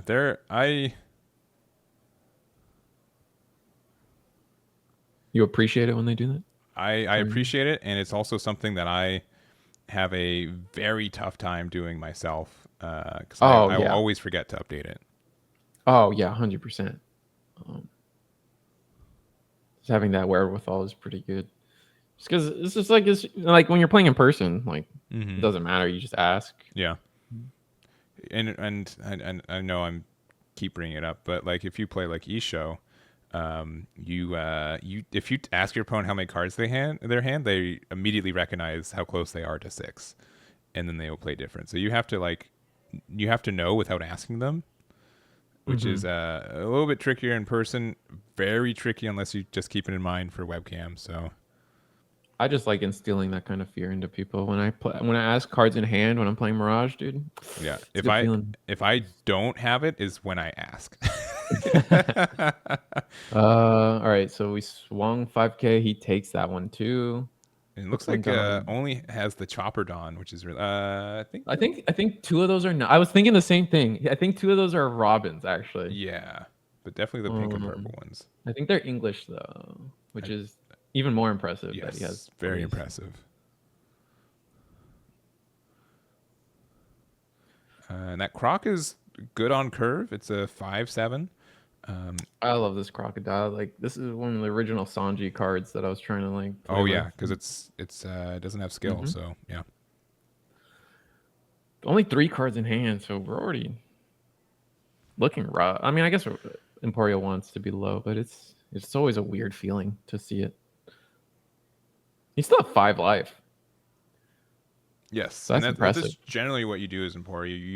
You sacrifice your cards in hand to counter everything early, and then and like your life is then your second hand since you have such a high total. Interesting. All right, Zoro buffed. We're swinging 4K at the blocker, giving it blocker. Yeah. And then, okay, this is the 2 for 5 under Izo, swinging a face. According to your logic, he should, if he has the 1K, go pitch it. Yeah, I think you're okay with it. Oh, Next turn is your Markov turn, though, if you have it. Because we And know, we know he that's has in it. hand. Yeah. So if he has the Luffy to go with it, that's huge. We have 3 Dawn available left on Zoro's side and a leader swing. Oh, he's going to take this one too. He really wants to keep whatever he has in his hand. Yeah, but the Emporio, it's a nice play, but it really benefits from having no like it. Yeah, right. Because you draw cards and then play something. Yeah. It really rewards you for going down to a low hand size. Yeah. Okay, so what are we gonna do? Oh, we're gonna use the last 2 Dawn. Last 1 Dawn? Yeah. Oh, play 1 Magura. Dawn. Yeah, if they're taking the swings like they are, yeah, having another 6K swing. All right, he's got a counter now. Yeah, you got right? 2K out. Yeah, you 2K. do for sure. And then 6K with Zoro. Zoro swing. Another 2K. Another 2K. Kaya. Another 2K. Kaya is a good buff for this deck. Yeah. That's interesting. Yeah, I had never considered that. Yeah, I think that's something that's an issue with blue a little bit too. Is that it does have good 2Ks, but it like generally they're not very flexible with it. Like Kai is like one of the first ones you can actually just play out and play anywhere. Yeah, exactly. Mm-hmm. Meanwhile, like Otama, you can always play, and Makino, obviously, like it's very strong. Let's see. Well, Buggy swings, I imagine at the Ezo, right? Buggy should be a 2K. Yeah, I think that's fair. All right, he's thinking about countering out. You have to counter out. I feel like it's just another swing on board that he gives it up. Mm-hmm. Maybe his hand. You can do some easy trades. Yeah. All right. So now you have a 7K swing that can go into either the Marco or the Dawn. I think you do Marco, but if you really want the body off the board. Also, you got a Frankie Dawn, so he's kind of.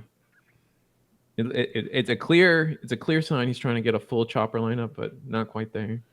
Yeah, or maybe they're just kind of like Emporio like colors.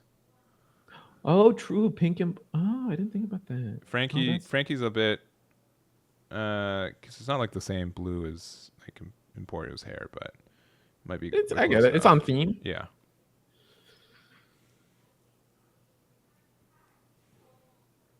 That's meta. I didn't think of that. Yeah. All right, he swings Emporio swing. I think he's deciding where it goes.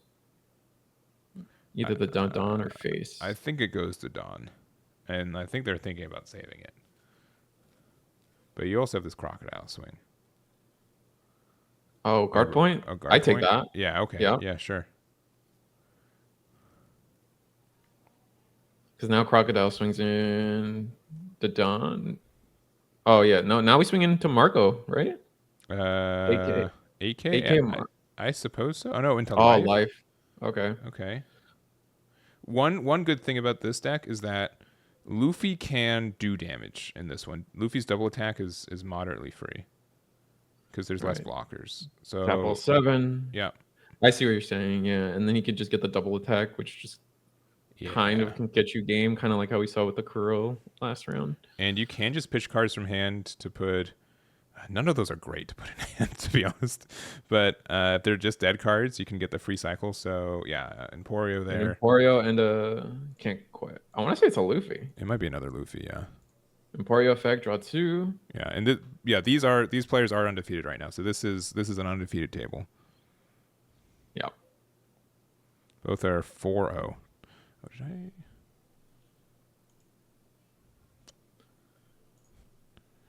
And there's a timer, I promise. There it is.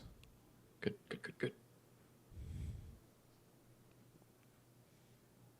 Is that the alt art Luffy too? Or is that the regular? No, that's not the alt art Luffy. The alt art Luffy is. He's like on fire. I guess he's on fire in this one, but it's more like. He's more on fire. Yeah. I feel like that's right. This is definitely not the alt art though, because you can see the border around the card, and that's usually how you can tell. Gotcha. Yeah, this one doesn't get a lot, but yeah, being able to potentially have double attack next turn when they have 2 life is fantastic. And most Zoros. How does he get that double attack again? He has to bounce something to pitch 2 cards. When attacking, trash 2 cards from your hand. Return up to one of your opponent's cost of 4 or less to owner's hand. Then this gets double attack during the turn. Okay, so we can bounce a blocker or bounce anything, or not anything. Besides Marco, yeah, Marco back in hand would have been fantastic. All right, we're swinging the 7K. He's gonna counter. Oh, he might be swinging at Crocodile. We're gonna swing Zoro at Crocodile. He gives up the Crocodile. Swing Magra at Buggy. Yeah. He's gonna let the Buggy go. Here's the issue. You have to make sure you have 2 cards in hand too as Emporio. You gotta balance that. Right. So you can't counter. I mean, I guess you can counter 1 card. He's got 2 cards in hand, I think, though. Still, he hasn't done any. He has 1 card in hand. Uh-oh. But I'm not sure if Sergio is going to be able to get the W here, like on this turn. I don't think he's going to be able to push enough from right here. Zoro getting the. Yeah. Oh yeah, no, I don't think. I mean, 3 life. Yeah. That's a big ask. Or are you saying that the Ivankov can't win next turn? I think Ivankov has a good chance. There is a world, yeah. Definitely. All right, how much Dawn we have on the Zoro side? A little hard to see. I'm seeing at least 6. Let me count it. 1, 2 under Zoro, 2 under 4, 1 in left, so 9 minus 4. It's 5 Dawn left. You just tapped 2. 2, yeah. Maybe for another to Dawn. R for the Haruta. That was Haruta. That got bounced. Yeah. And then this is going to be a 5k on lead. I think you have to take it even if you can defend it, because again, you want to be able to get that value just there. So you can guarantee Luffy effect for sure. Yeah. And it's kind of like the same logic for like when you play with Lucci. Sometimes like you really want to save something, but then if you do, there's a good chance you can't do the double swing. Yeah, next turn, yeah. All right, play Nami. This is where he finds Rad Beam and ruins Ivankov's hopes and dreams. That I've seen it happen. Oh, he whiffs instead. Never mind. That is less good. I know. I mean, pre-restriction list, I know a lot of people just stopped using Nami because it happens like this. We just whiffs. But now you like needed to find the Rad Beams. He's holding 2 up, so it's potential guard point, potential Rad Beam. Yeah. We got to make sure. Like, do we try to go for game here? I think we definitely swing with Luffy and make it. See what happens. Make it big enough to make them worried, right? Because you can make it pretty easy, like maybe like an 11k. Because that means at least. Depends on what you would want to play on the backup, right? And what you want to leave out. Yeah, it's just tough. You definitely swing and bounce something. Like, what would you bounce here? I would bounce probably Haruta. Yeah, bounce Haruta back. The Nami's scary too, though, and I would say the Nami. I mean, yeah, it sucks giving them another searcher, but like 1 drops without summoning sickness on the board, kind of scary. Yeah, and then you can swing like 5 into the Magura if you want to as well. If you need to, yeah. Just depending on how that first Luffy swing goes, right? Yeah. And it really depends on what cards you want in hand, because you're going to pitch 2 for Luffy, so you need to play the other card. If there's like a Mihawk in hand, is that one of the cards? I think you've tried to play it this turn. You bottom deck their Marco, and then you still do the double attack with board removal on the Haruta. Yeah. I don't know. Emporio's in a good spot. All right, if this is going life, that's very interesting. Life? I don't think he goes life. Oh, he's going. Okay. Yeah. That's where I'd want it to go. Yeah. So he skipped a step. In terms of what we were doing.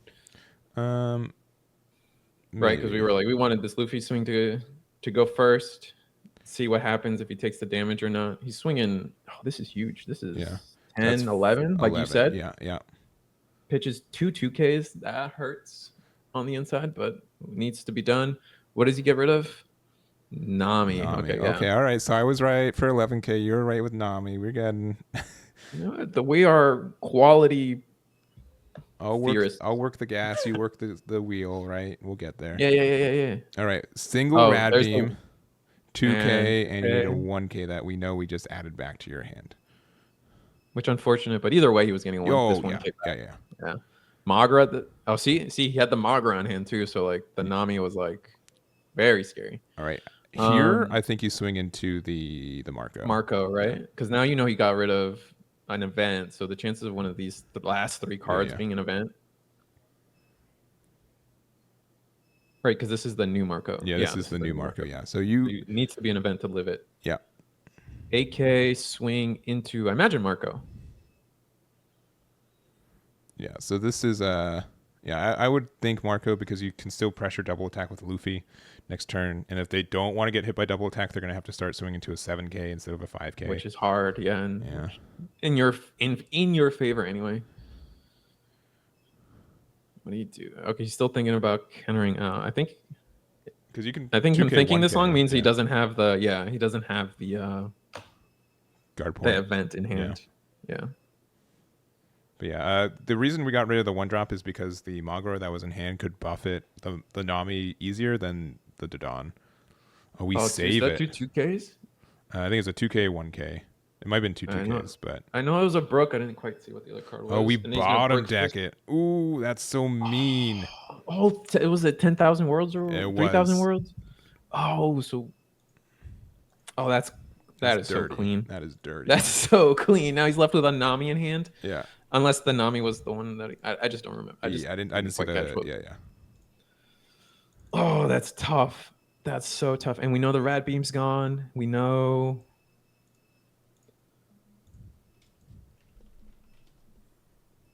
That's so good.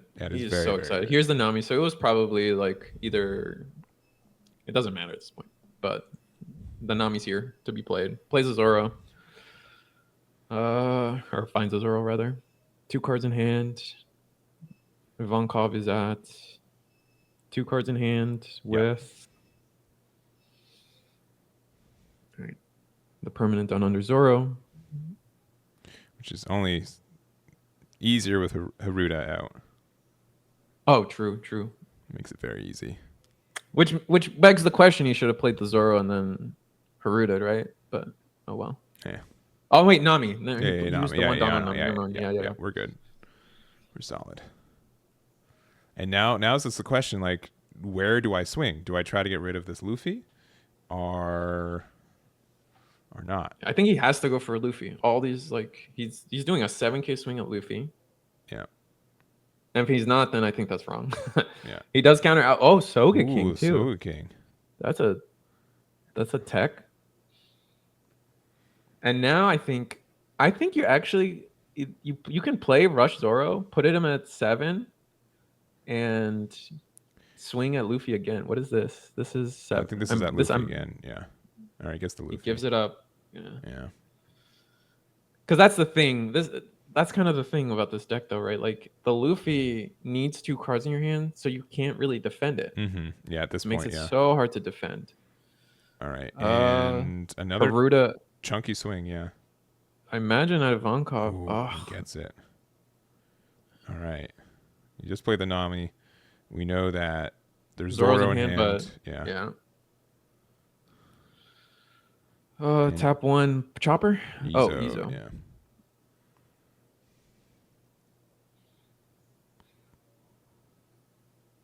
Dang.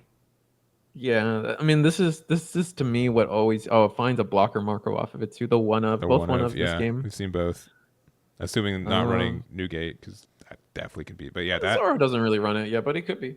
That this list could be. That mark is very terrifying if you don't establish a Luffy right now. Yeah. All right, so we just hope that these 2 draws were like the good ones. Perfect. Yeah. Yeah. We have to clear board.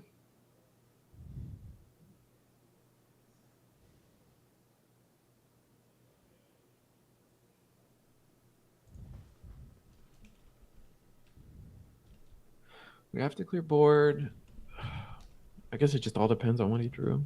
This is one of the sad lives of a commentator. Like we can think of a million different cards that could be good here, but especially in webcam where again if I had overhead cam, I'd know. You could kind of cheat. I can cheat. I can cheat for me, right?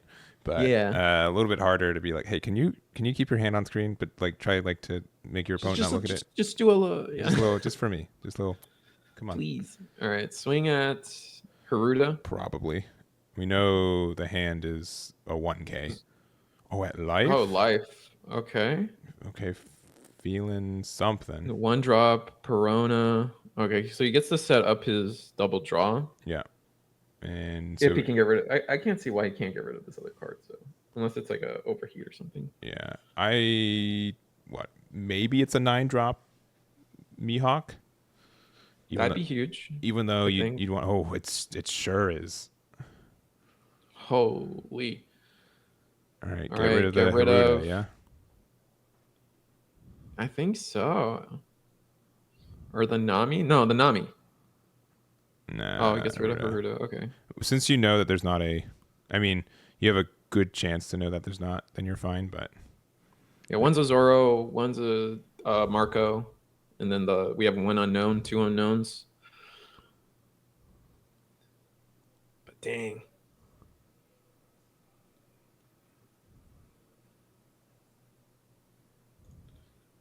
I wonder. So he must have. This is ideally 2Ks because he had the access to know what these were gonna be. I mean, he lives here. I don't think it's too crazy to believe that he'll live here. Yeah. Two lives, 3 swings, 4 swings if he wants to play the Zoro, but that just makes all your other swings weaker. Yeah. 6K at lead. He's going to 2K out of this, assuming he found one.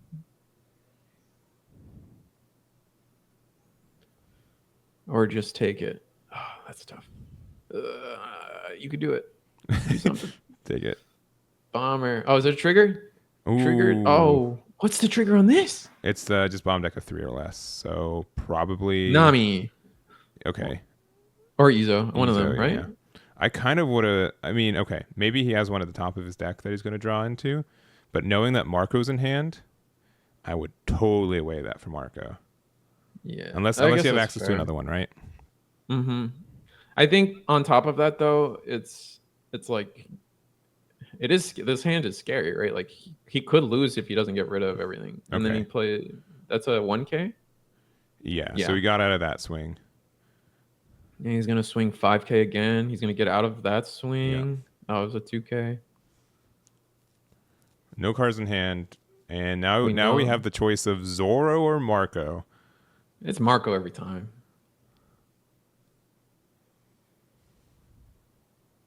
Oh, plays one. Oh, Nami? Ooh, a pretty one. Why would you do it to Nami? You do it because if they have Magra, they boost it. Yeah. So it was Nami or Izu there was the logic. Yeah.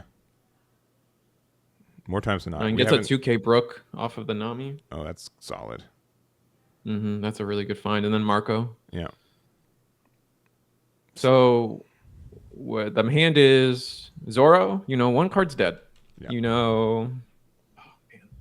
One card's dead for the purposes of countering. One's a 2K and the other is unknown. Unknown from life. Yeah. Oh, 3,000 worlds. Another one. Okay, that's what I'm thinking. I'm pretty sure he stacked that to the top of his deck. So he would have it this turn. Yeah. Yep. So assuming guard point. You can just play around guard point because you could say this is guard point. Oh, he's gonna go. That's a little tall there.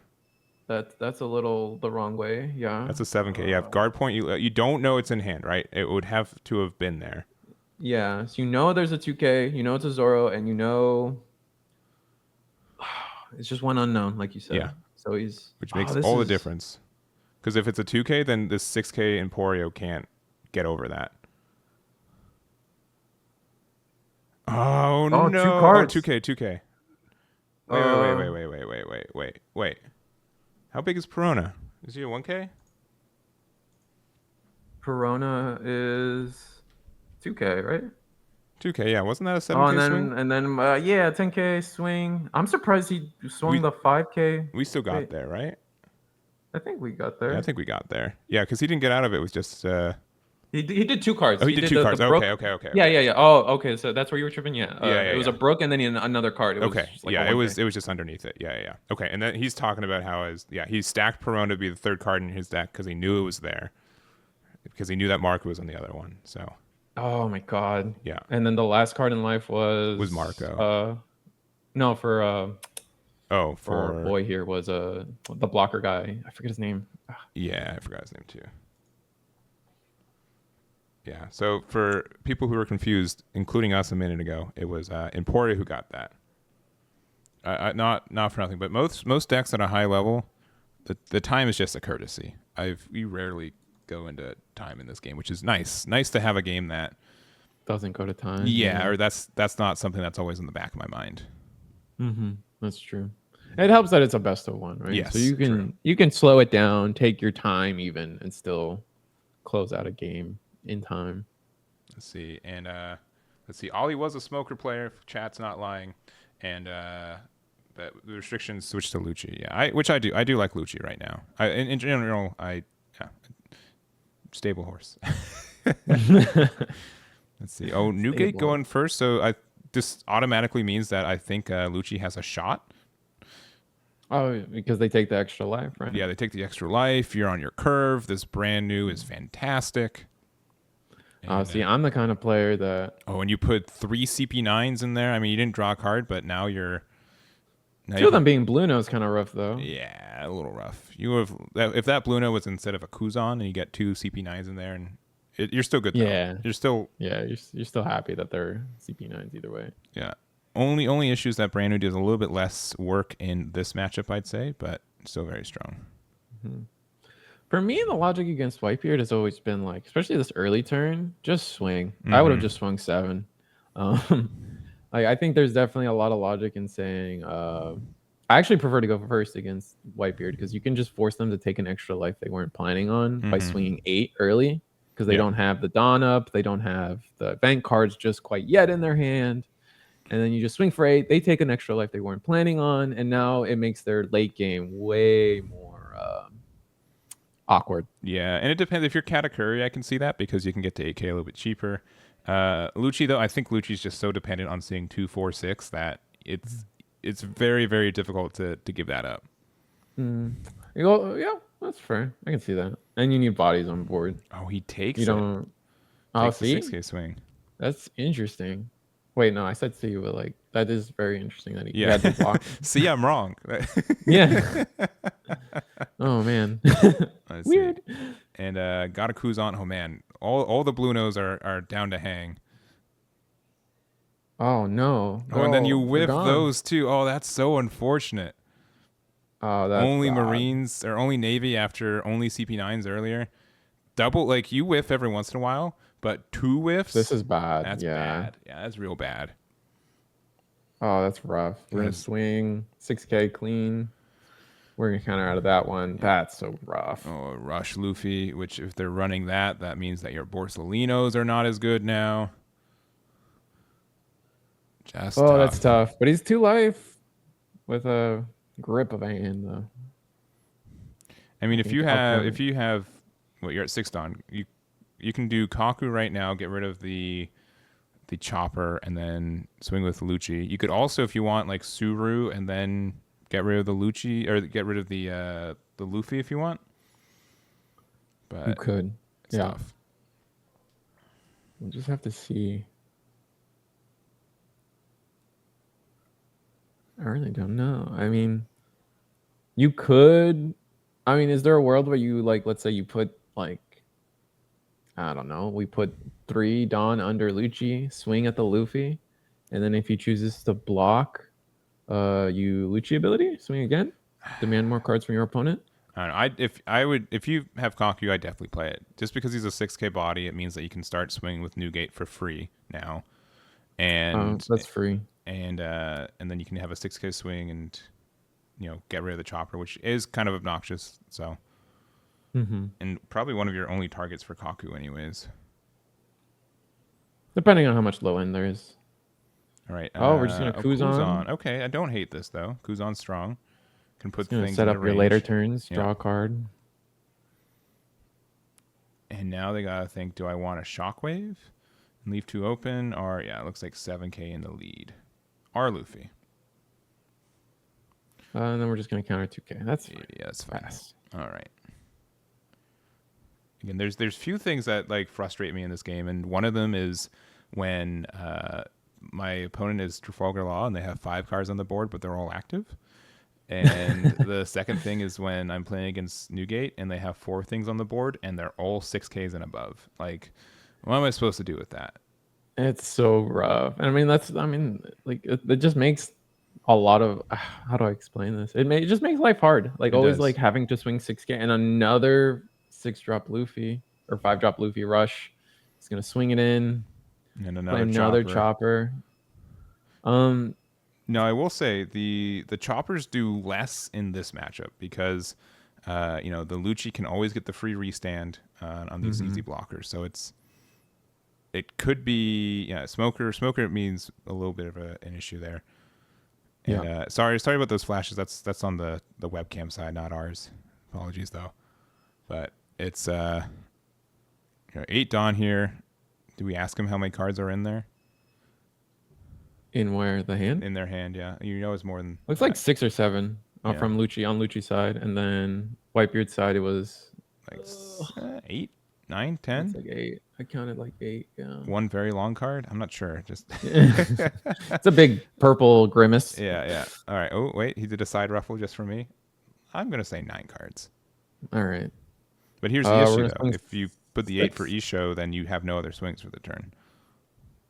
That's true. Is that the play you want? You want to be playing Isho here? I would assume you're hoping for Kaku. Yeah. To try to just get rid of stuff. Yeah, but it just looks like their deck was not in the ratios and spots where they wanted it. Because chances are normal. Okay, another Kuzan.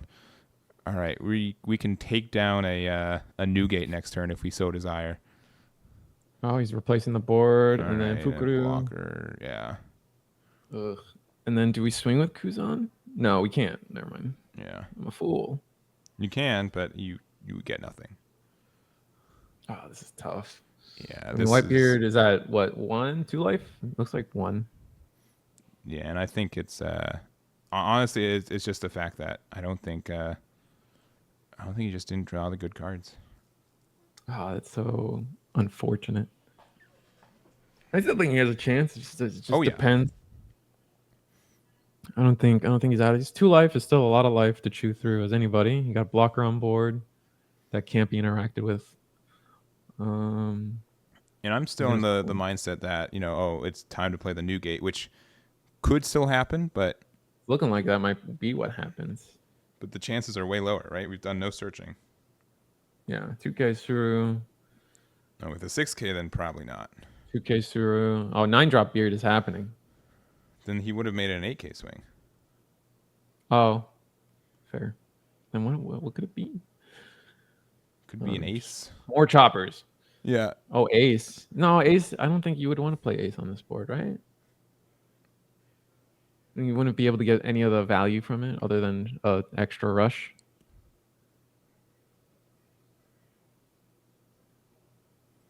And it looks like 3 or 4 cards. I think 3 cards left in hand for a Lucci player.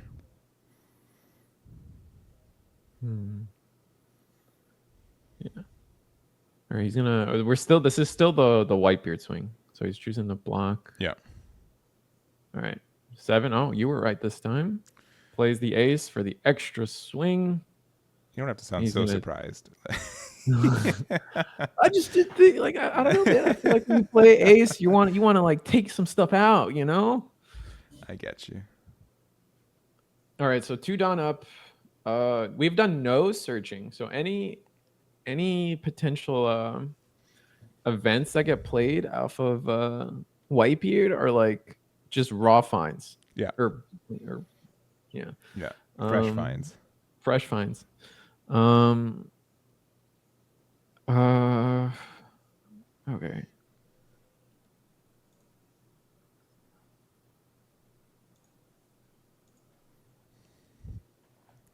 right, full 10 Dawn. Full 10 Dawn. So Isho would be huge, right? Isho would be insane. Isho would be pretty okay. Rip 2 cards out of your opponent's hand and swing for game. I mean, he's got. All right. Oh. 6K. Where do you think this friend of the chat? Oh, I think he's using an egg dice too. Yes, use the egg dice. But giving -4 cost there. Yeah. There it is. I promise you, one of those faces is an egg. You don't need the 1 for 4. Oh, that's cool. I had a whole mat on screen and a sticky note. You did. You know what? You I'm allowed a little bit. Yeah. Where do you think this swing went? It went face, right? I think he discarded the Luffy. I would assume face. I think Okay. face is the place. We're gonna swing 6 again. I imagine at face. Another 2K. Interesting. I see 3 cards. I see 5 cards in hand. We still have 8 Dawn to work with. Nope. We have 6 Dawn to work with after that. All right, 7K swing. -4 cost to the ace. All right, saving. It looks like it went to the 2K. Luffy. All right, again, if you have the Kaku, you play it. That's gotta be. That's gotta be Kaku. No. Oh no. No. Uh-oh. Double Oh, egg that's so boys. sad.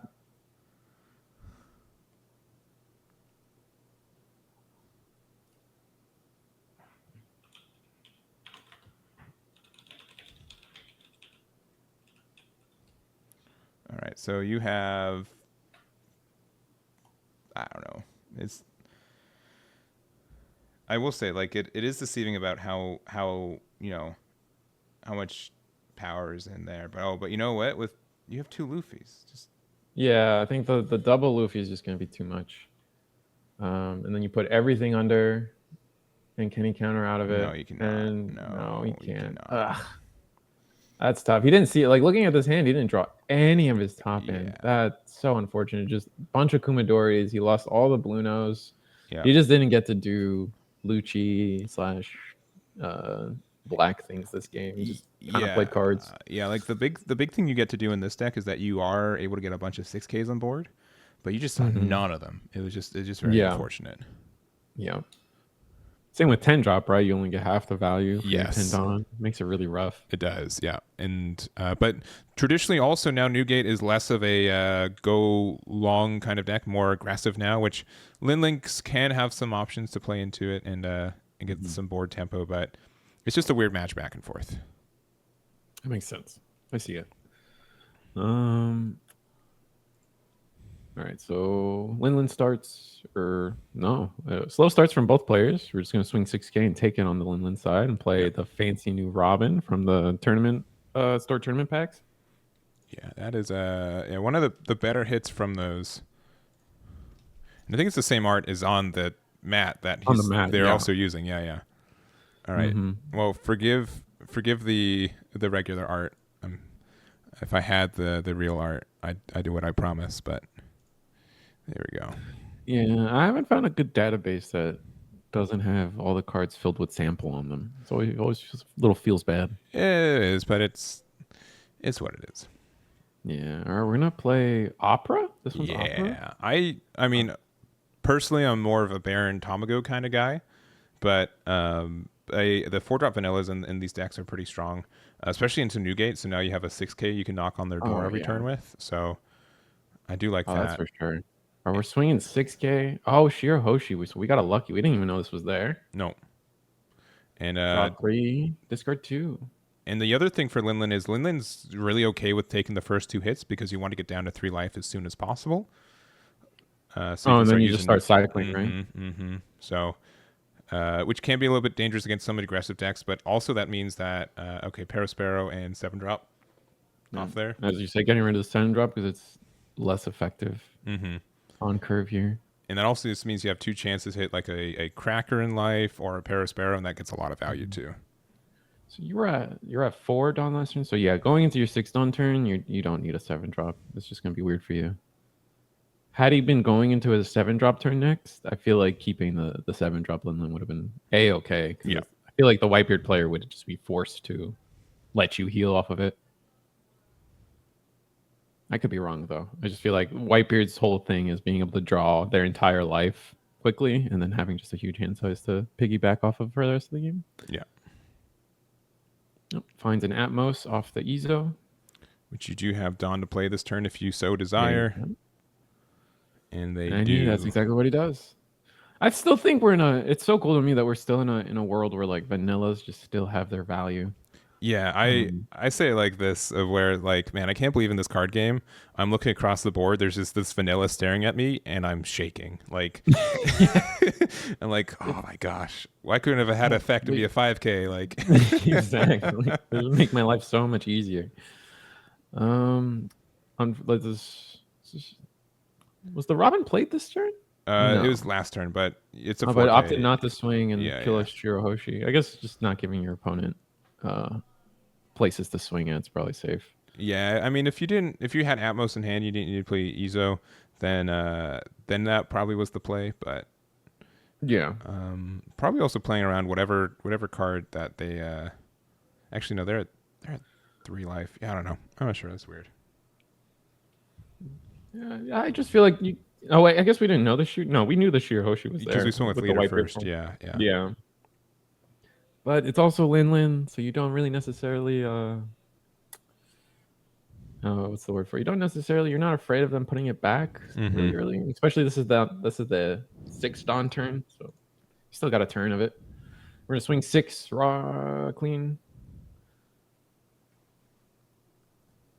And they are they gonna counter? I mean the logic typically is just counter out of all the hits you can as Whitebeard, and then you set yourself up for a really good late game. Yeah, but in this matchup, you're really okay to going down to 0 life. But I mean, okay. Let me back up. Maybe like the traditional before the restriction list when you had access to Marco, you really didn't. You didn't really mind that. Oh, we're gonna Katakuri. All right. Yeah, that It's not Katakuri. gonna rush. No. Right. Yeah, that's also a thing. It's very hard for you to get the rush in this matchup unless you're just like blocking nothing. Looks at his own life. He's gonna choose to leave it on top. But now you get to draw that card from your leader effect if you want.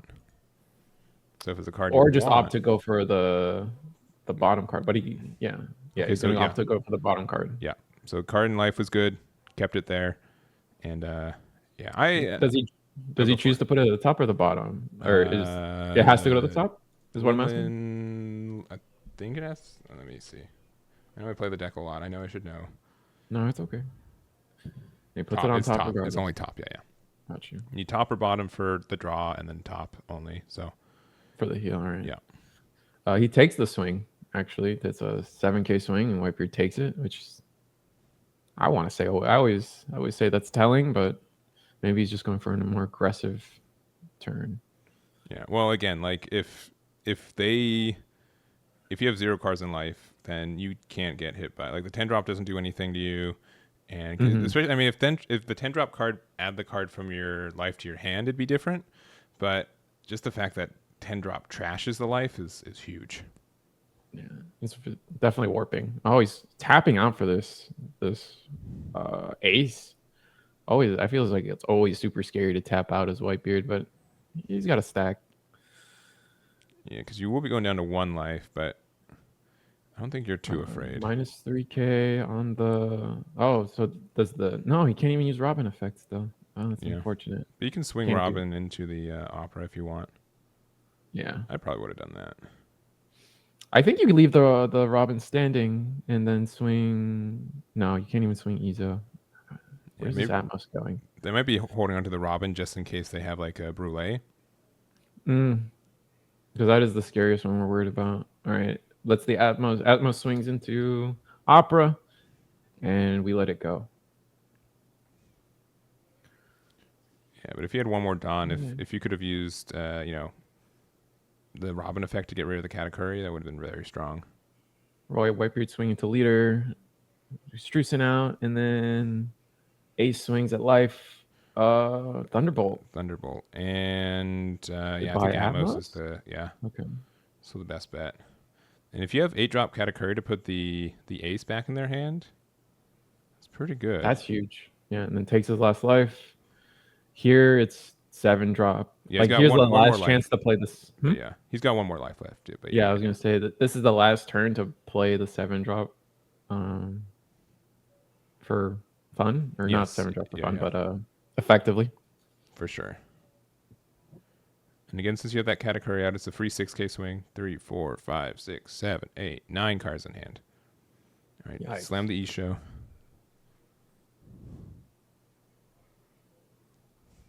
Which you can't play. It's still a joke. I'm gonna stop. I'm gonna retire. No, the joke after it this always one. takes me a second and then I start laughing. So I can't respond because there's a yellow black Big Mom, right? So like you think like, oh, maybe like there's a lot of wires crossing there. Like you stun lock me then, and then I have to take a second to laugh. So you don't get a reply from me. I'm sure chat loves it though. I'm sure it's great content. And real quick, I did since we're into this round for real, I did top the decks that are still in the feed going into the 7th round. So 5 Newgates, 4 Zoros, 3 Katakuris, 1 Law, 1 Kuro, 1 Emporio, and the starter deck Linlin. And again, this is, as we said, this is Daniel who was able to, I'm 99% sure. Let me just triple check that he got top 4 last weekend in the PPG event. I'm like 99% sure. And then on the Whitebeard side, this is Garrett Farrington. I think that's how you pronounce his last name. One of the Worst Generation podcast crew, winner of a Luffy. I forget which regional. I think it was a Texas one. It might have been an Ohio one. I don't really remember. But he won one. You put like a little pause between worst and generation. So I'm like, oh, what's one of the worst content creators? No, I'm kidding. Like that's. No, I would not. No, I would not. No. No. I can't even joke that. All right. So we are playing the 8-drop Katakuri, though, which I think they're deciding to put the Shirahoshi back into their life, which I think is You think that's fine. the play? I mean... I'd be tempted to put Ace back, right? Getting rid of the Ace sounds really tempting, but... Because you could... getting rid of the Ace here and putting it in his life, you could put it at the bottom, and then next turn... You could it would guarantee that your opponent would have a life to make 10-drop Linlin double effective, but not sure. That's just different routes, different ideologies. This is probably the safer play. That way you guarantee more hand filtering, more not only just hand filtering, but you get to see more cards to try to see the 10-drop Linlin if you haven't gotten into it yet. Yeah, but I don't think 10 drops the win condition anymore.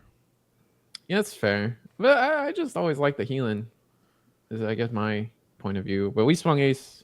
He's going to take it. He's going to draw the 1, 2, 3 hand filter.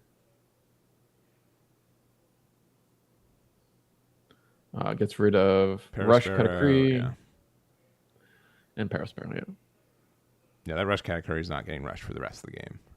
Oh, okay. So they did have the 1 of Newgate, so that was the right play then. I don't think we knew that. We found that off Ijo, but if you no, we did. I don't think he found it off Ijo. So you're right. Yeah. You're right. His line does play around him having the 9-drop Newgate, but now you can cleanly, you can theoretically cleanly just 7-drop and do some stuff.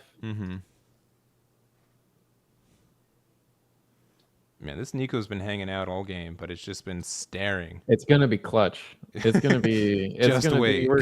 The last card's gonna be Brule, and we're gonna be like, Eggman saw it coming. Yeah, even though this Newgate does the same thing.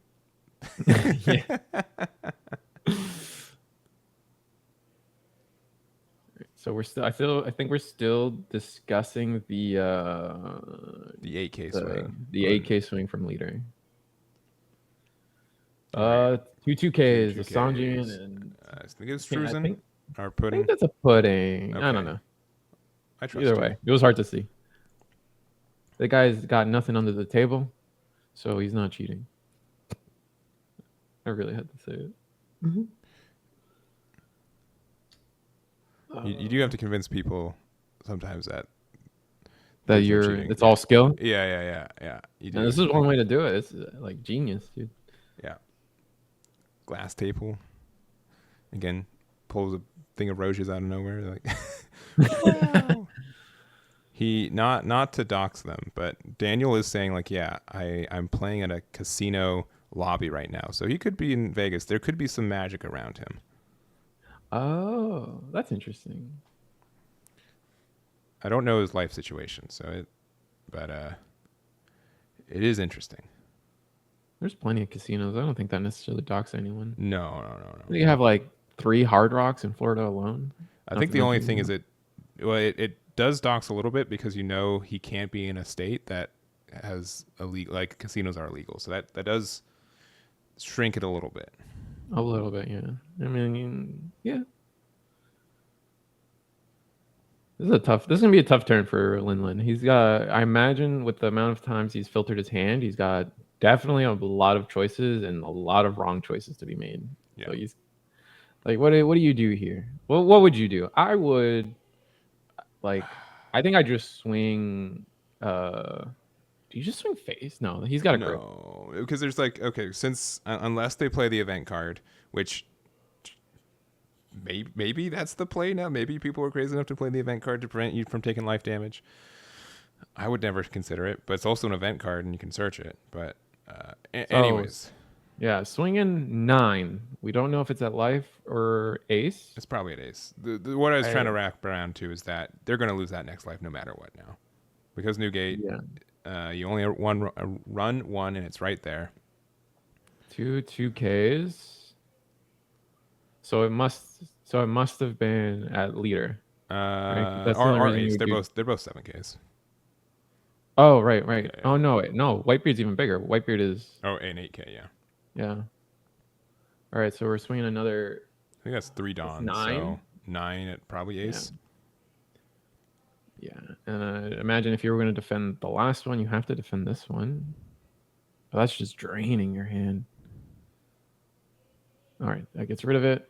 Yeah. And now you have 3 Dawn. You hard play a Brûlée. That's going to get popped 3 different ways. Yeah, you literally can't play Brûlée. Or there's actually a conversation to be had about playing Brûlée. Oh no, he's just gonna play Prospero.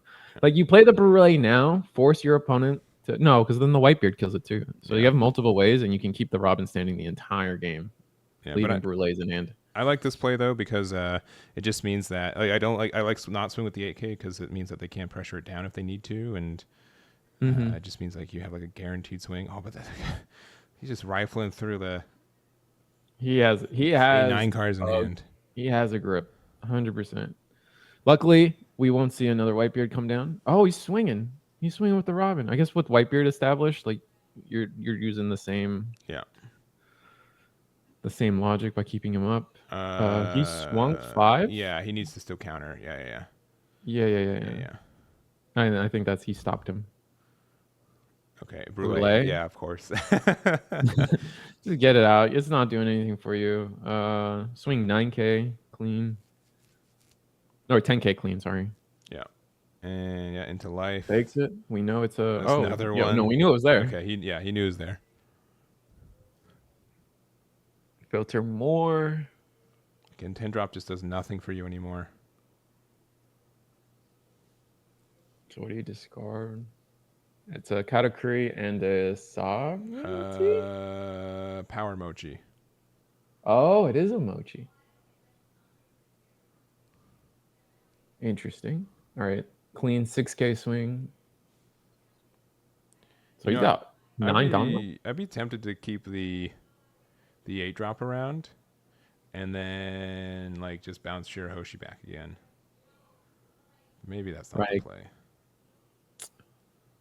Maybe he has another one in hand. And then 2K out of that. Okay. What do we got? With 9 Dawn, we will play Blocker. Play another one of. Perfect. Yeah. Play Blocker Marco, play Forza. Forza? Right. I don't know. So that's what? Just 7 established Dawn? 3 1, 2, 3, blockers. 4, 5, 6, 7. All right. 2 Dawn open. This Takes the is last life. tough now. Whew, yeah, it's tough. All right. And you have 10 Dawn yourself. You could Katakuri back your Shirahoshi for 1 life. You could Big Mom effect to make sure this last card is something you want. Mm-hmm.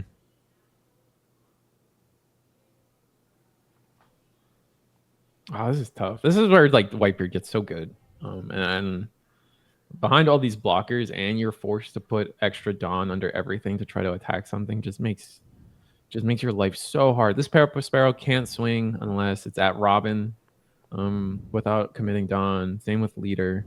The other 2 cards on board can swing without having commitment, but it still feels bad.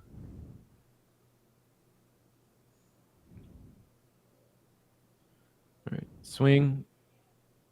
Imagine Robin.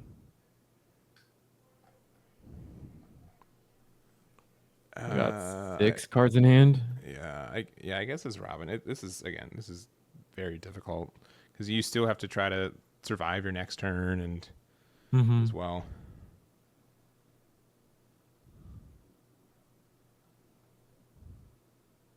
All right, he lets it go.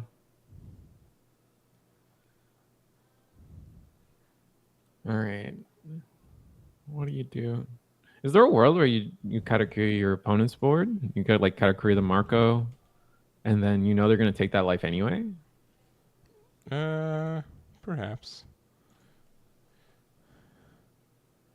But And that gives you Dawn to swing Parasparrow for 6. And then leave 1 up. Unless you want to leave 2 up. Then you just don't swing Parasparrow at all.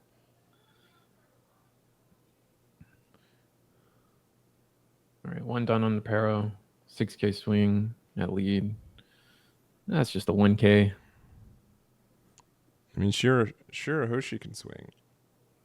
That's true. Oh, 2k. Telling. That means that hand is huge with counter. All right, 8k swing. He's going to go for, I imagine, lead. He has to go lead like that. Yeah. This demands a 2k, 2 cards. Oh, he's going to block with Chopper. Yeah, pretty easy there. Oh, he's going to put, yeah. This is going to be a Forza swing. Forza? Yeah. Look at life. Pull back 1 back. These guys are both undefeated in going into round 7. Yeah, we have 16. This is table 16 undefeated. This is table number 7.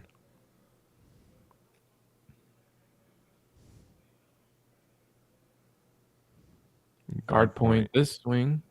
Keeping the Fossa around. And then the rest. The brulees that we've been sitting on. All right, so this is not like terrible in the sense that you force them to swing with Newgate first. Basically, yeah. Right. Well, you can still swing Newgate second, but it has to be one of the first 2. Yeah, one of these blocks is going to make hit no matter what, unless they like I guess Vista, which can be played. Oh yeah, Vista can be played. So if it's Vista, it's lights out, and that's what's happening. No, 2 done. Swing Whitebeard. Oh, okay. Thunderbolt in life to get rid of the Marco, please. Depends if he's swinging life, right? That's true. I'm fairly sure they are. I would like if I were Whitebeard here, I'd swing at life too. Yeah, there it is. Thunderbolt. Get rid of the. Another one. Oh my. That's actually huge. That's very big.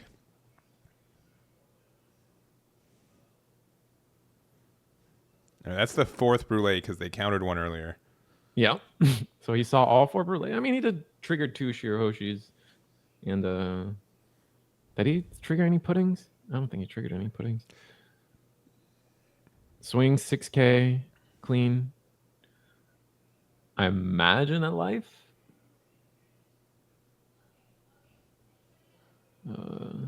Yeah.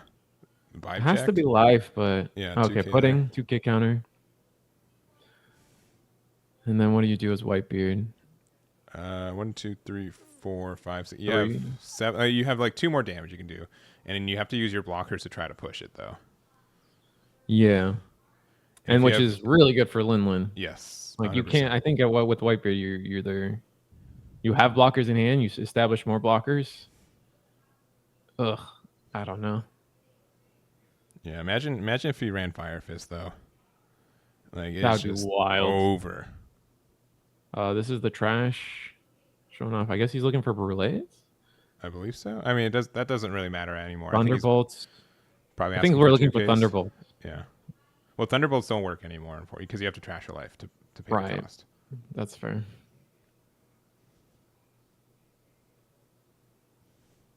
Yeah. Definitely the play from Whitebeard is just establish another blocker. Oh, Rush Luffy. Rush Luffy. Oh, he's going for game. Because you were baiting that Newgate swing to get a counter out of hand, which it worked. This is a 6K, can't be blocked. You can put everything underneath. You just put everything on it. You might make it 9K, and you need two 2Ks and a 1K. Yeah. Oh, he's just gonna swing just clean? swing with it clean. Oh, I mean, the hand must be guard point, radical beam. There's no like, that is the only way you would do that. Yeah, I think so. Yeah, he can totally block this. Mm-hmm. Which he's thinking about countering. I mean, if he has a 2K, I think you do. No, because next turn I think you have to block now, preserve hand size, but next turn is your last turn as the big mom player. I would imagine he passes. All right, surely they've done the math that they can survive this turn because there are a lot of chunky swings coming their way. 3 cards in hand. Is there a reason you would swing? You could have swung 9K, demanding 2Ks. They would all have to be 2Ks for that, right? Beat 9? No. I'm tripping. I don't know. I don't think it's either player's way, but Newgate could have just decided to end the game that last turn. Yeah. 2Ks and a 1K, thank you. Yeah, we haven't seen Rad Beam yet either. We've seen a bunch of guard points. The Big Mom has 4 cards in hand now, and the Whitebeard has also 4 cards in hand. 2 blockers on board, and Big Mom generally does not have a way to deal with that. Outside of Thunderbolt, which is not viable anymore. Katakuri?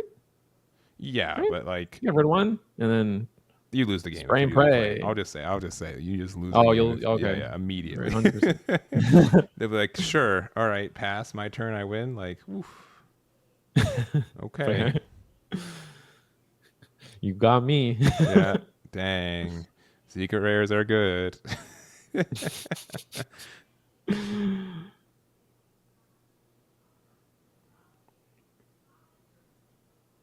All right. What do you got to do? Again, he's seen 2 of their 1-ofs, and neither of them have been hard searched. Oh, that's very true. All right. Swing, clean, Katakuri. Has to be alive. I can't imagine it's anything but life. Has to be life. Everything has to be at life at this point. So, baits out the guard point, and by baits I mean he walks into. I don't know if it's a walk bait. Well, I think you consciously swung with 8K. Katakuri is saying that okay, guard point. This is your guard point. Take it. All right. This next swing, if it doesn't connect, you lose. Or if it doesn't force a blocker. It doesn't take a blocker, right? Yeah. You just lose. 3 cards in hand for our Whitebeard player, I think.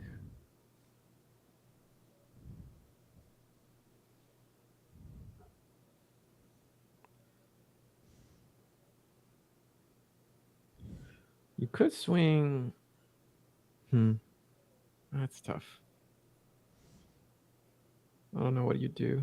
Do you just swing out and see what happens? Let sleeping dogs lie. Yeah, I mean you're walking. I mean, you're forced to walk down this path anyways. I don't think there's a way out of it. Yeah, but you just gotta go for it.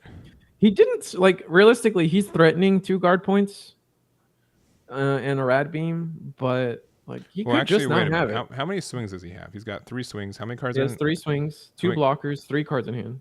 How many does his opponent have? 2 or 3? The Whitebeard has 3 cards in hand, okay. I think. If you had 2 cards in hand, you could swing Brûlé.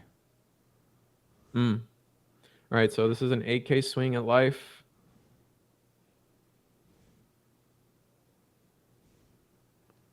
This is Crossfire. Yeah, so you get 2 plus 4K, so you're out.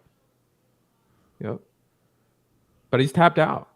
He is. But no, I mean. So at this point, you have Brûlé has to swing for game.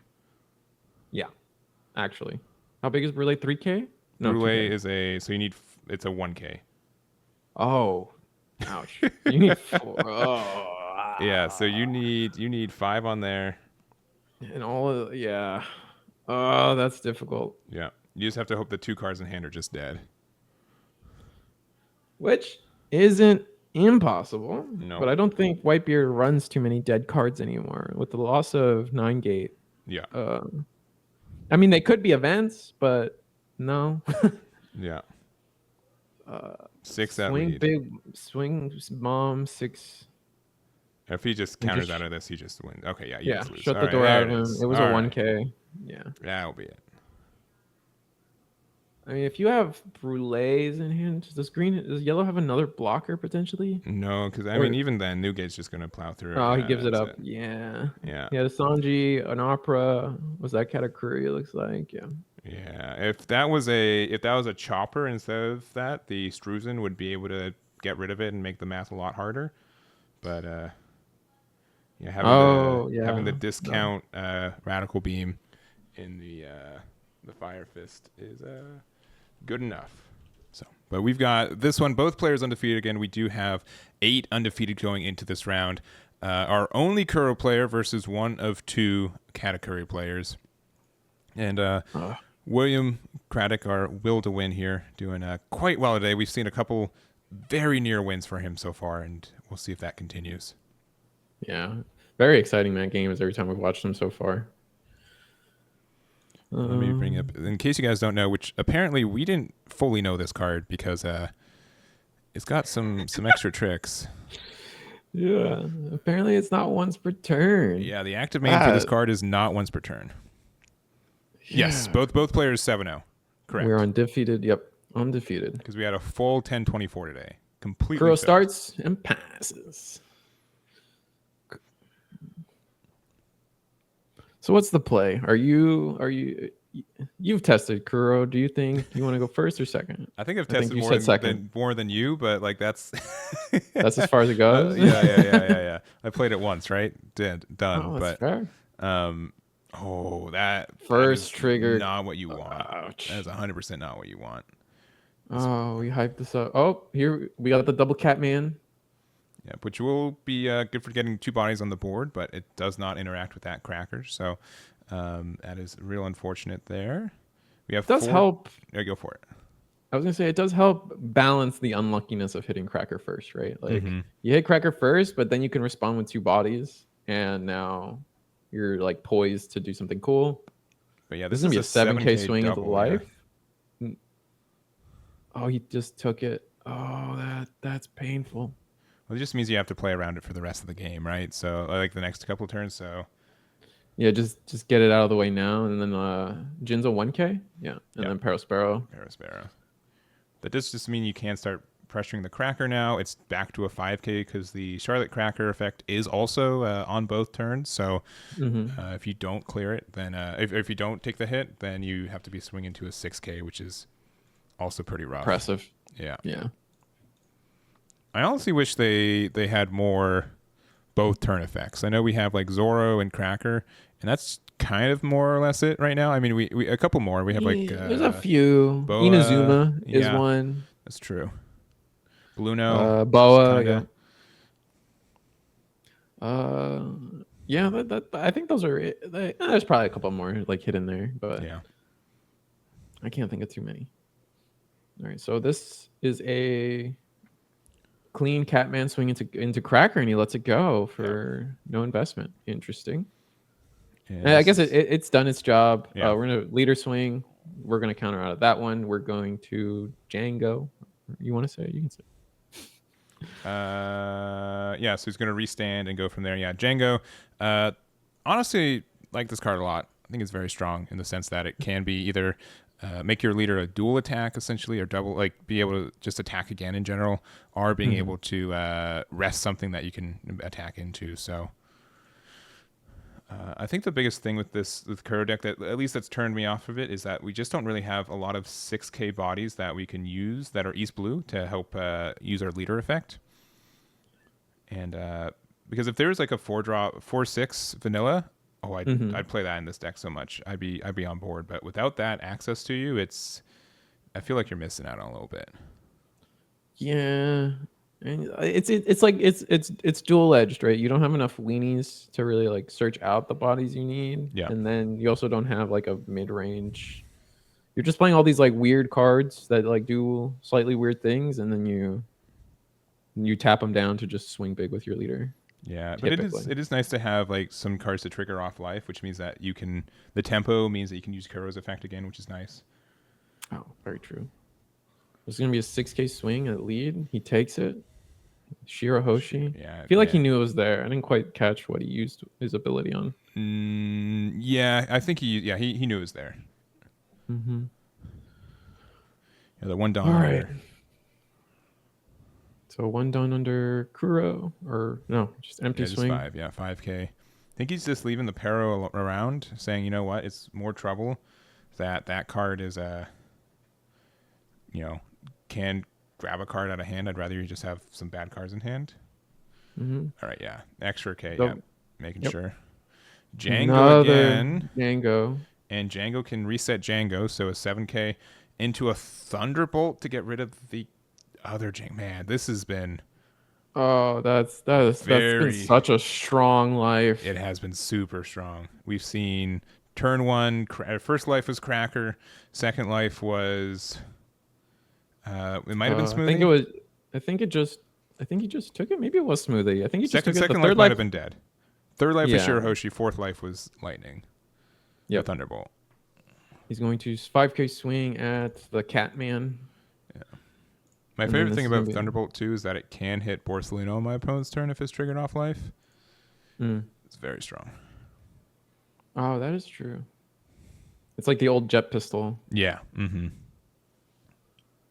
All right. So how much Dawn do we have? We're at. This is the 9 Dawn turn. I believe he's at 8. 8 Dawn turn. Yes. All right. There we go. Django to the top. Which is simply the life. Yeah. All right. Do we have weenies? Do we just like spam weenies and Kuro ability to win game here? I mean, I'd ask how many cards in hand. It looks like he's got like 3. Yeah, if you have 8K weenies, swing you can elite. get there. Okay, well, with those getting hit, you've probably lost. I hope you got a thick hand. Maybe. Blockers, some pearls.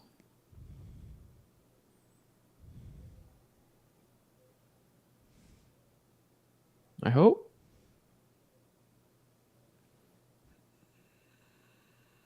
I mean, Django number 3. I hope so.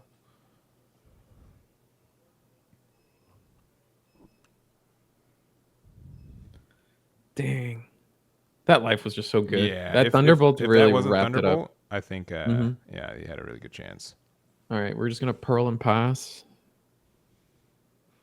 I think if he plays 10 drop, he just loses. Oh. 2 cards in hand, though? Okay. There's a chance you don't have it. Yeah, I say- I guess, yeah, he had to pitch all the cards for... Or maybe those Smoothie was in life. Okay, never mind. But pitching all the... Yeah, there it is. yeah. Oh, ugh. Ugh. And you can now Smoothie for an extra 2K if you really need to. Pump Gibson can save him. We know he runs it. Here's like the other issue. You need 3 swings next turn, which means that Pearl probably has to be one of them. Yeah, you have to counter out of all of these. Thankfully, Pump Gibson, okay. Get out of the Smoothie. Tap the Smoothie. Swing. Yep. And then swing Katakuri. Looks like you have a hand size big enough to deal with it, but it's just... Yeah. You have to get out of this and then hope the last card in hand's dead. Yeah. Swing with Pearl. Play 2 weenies. Double Ezo. And then you get your leader swing twice. Ah, that's so rough. So there is a way. It's gonna get right down to it though. Yeah, no, this is it for Kuro unless he plops down like 5 blockers. All right, swing Katakuri or Kuro. Swing lead, he takes it. Okay. Oh, he Oh, passes. Passes. Okay. So he has a plan. Yeah, I don't think it's. I don't think it's. ah. It's a plan. No, he has a plan. He has a He has a plan. plan. Okay. We're keeping it. Our plan is to have our opponent misplay, but it's a plan. 1K. Okay. Swing smoothie. 1K. 2K. Oh, 2K. That's even worse. All right. 3 cards in hand. Yeah. No, Let's just say you survive. Let's just say it. Let's just pretend you get there. What is your? what's your out? More weenies and then. Oh, he had no matter what, he had a 2K in hand. Yeah, yeah. So even if you try to go for game, Yeah. Ugh. and assuming it wasn't Brule that he didn't decide to pitch, but yeah, that was just rough. That's just rough. That Yeah. was very very rough. That's such a good hand. The early cracker, like that is probably the best place for cracker to be. Mm-hmm. Right. I think you get through the Thunderbolt, you get through the Shirahoshi, but I think the cracker was just too much. Getting a double hit I that think that early. if the cracker hit something that was like meaningful, like if you got a Nami off of it, it would have been fine. Because the Nami usually stays around in this matchup, but honestly, just the bolt hitting You think the the bolt was fresh the big one? Django. I think that's what really was it.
All right, sorry, we're back.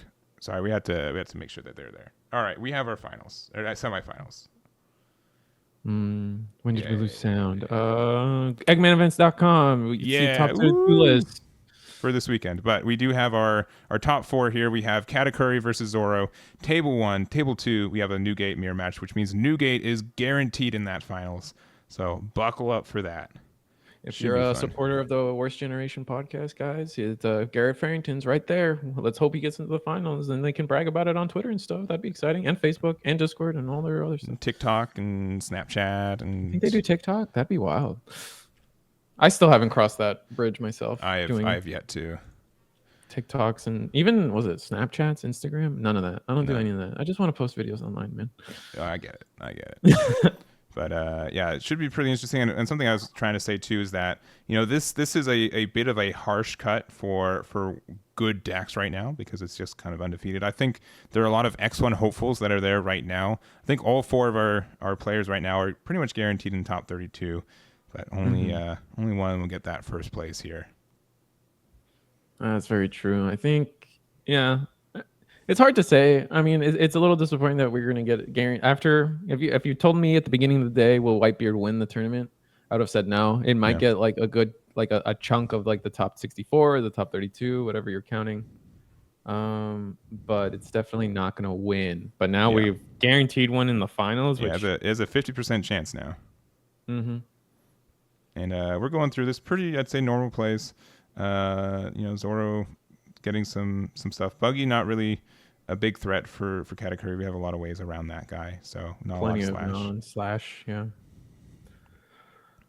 yeah.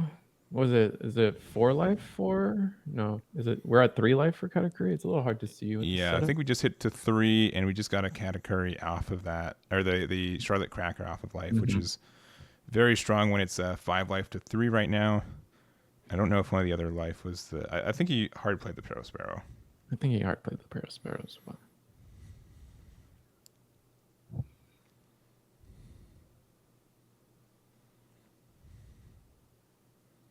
All right, and for 5 Dawn, you can try to.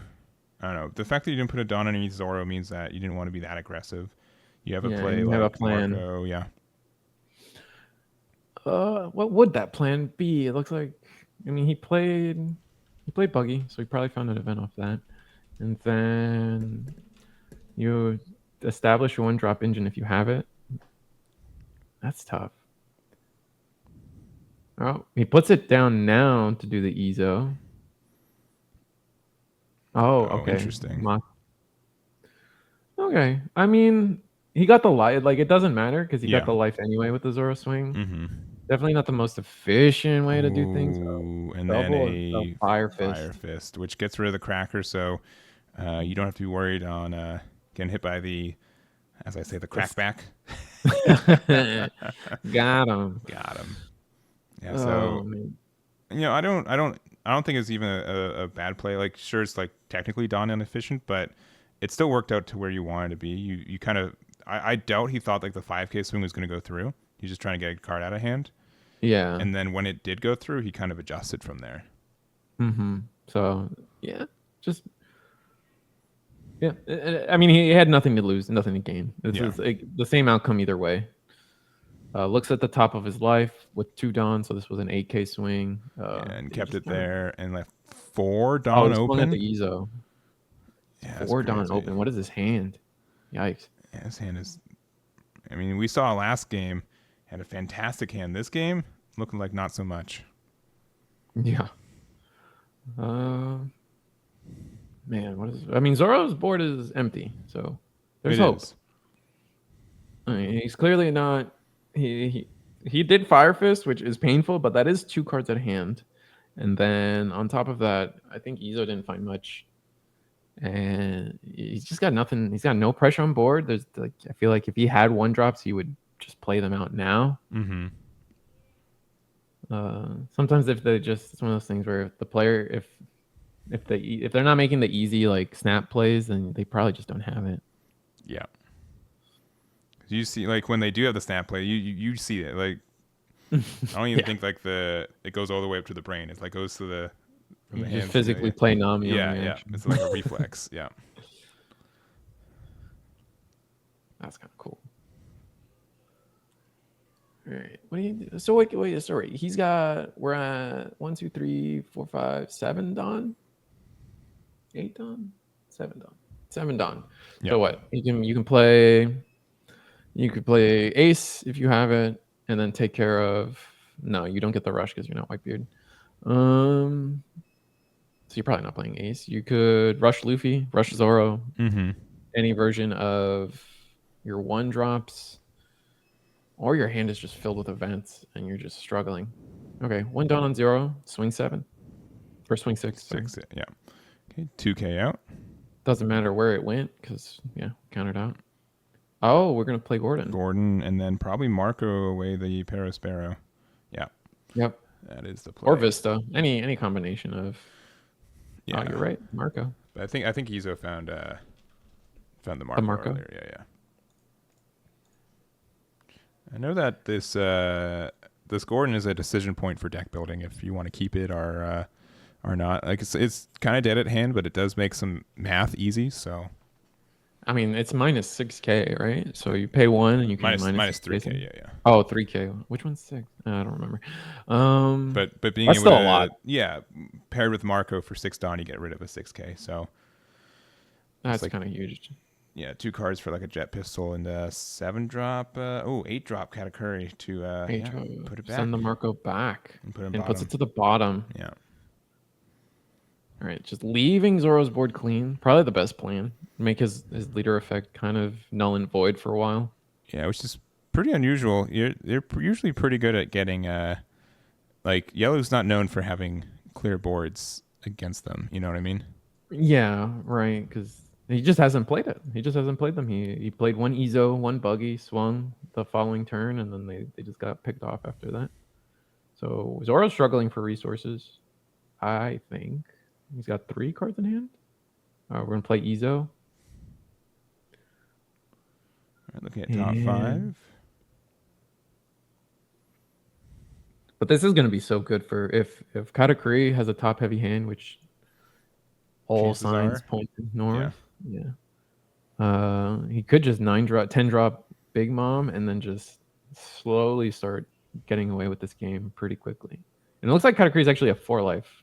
Yeah, I was thinking the same. I saw the dice, but which would be even better, to be honest. Yeah. Yeah, but like this Zoro, yeah, this has definitely been a slow start for Zoro.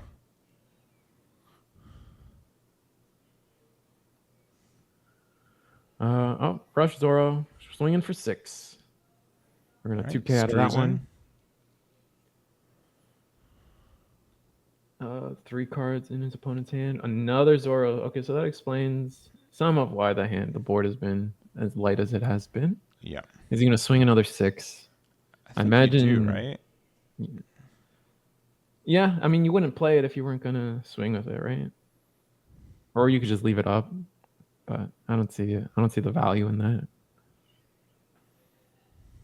I guess there's this value where you're not giving your opponents another target to swing at, but all right, yeah, you swing 7. You take this. Oh, sure. Brule. And we knew that was there. Yeah, because we did peek it with leader ability. Mm-hmm. Yeah, Brule.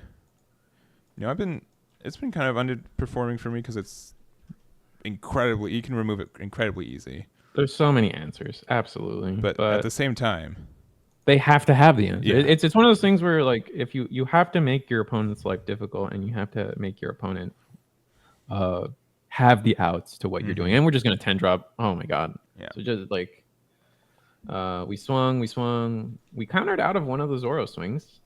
Yeah, probably the 5K one. Probably the 5K one. And then yeah, if there's a second Big Mom. The worst thing is that with kind of how the mechanics in the game work too is that 10 drop says like the gain 1 life, lose a life for your opponent. It's the same as like draw 1, make your opponent discard 1 as well, right? Like it's like you get a swing up hand advantage. Like a 12K body is the biggest, like I know the card is supposed to be good. I think it should have been a 10K. If the card was a 10K, I could see it. 12K is just, I think, a little bit silly for how strong it is. My mental way to balance some of these 10 drop cards or these big play cards, I feel like it's this that you shouldn't be allowed to play them back to back. I think that would be one of the biggest things to like nerf it. Maybe, yeah. Because I just don't think it's necessarily fair that a Katakuri or even a Whitebeard, no longer, but you could just in theory play Big Mom 3 turns in a row and force your opponent to lose 3 life, and you just gain 3 life continuously turn after turn, and that's too much for most people to deal with, right? You're gonna play Marco. We played a Ezo this turn, and we're gonna swing Zoro. Oh, it's another trigger. No, couldn't no be. way. That this would be the 3rd trigger in a row because the first one was Cracker, the next one was Brule, and now this will be something.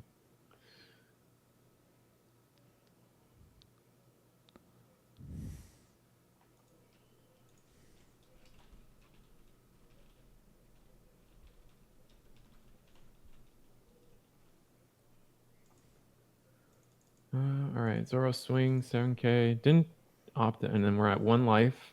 Man, this flipped on Katakuri real quick. Yeah. I mean, the aggression is always there, and you can't technically, unless you have like Rush Katakuri in hand, right? You can't necessarily clean this up. I guess if you 10 drop and then the 5 drop swing gets in, then you got it. Well, you would. How would you math this? The Zoro swings at Ezo, or the Katakuri swings at Ezo. The 8 drop Katakuri swings at Zoro character. Yeah. And then you just leave Big Mom standing, I think. If your plan is to 10 drop for a 2nd turn in a row. Yeah, there's 4 cards in life because one of them's the upside down. Yep. Marco that's hiding in life.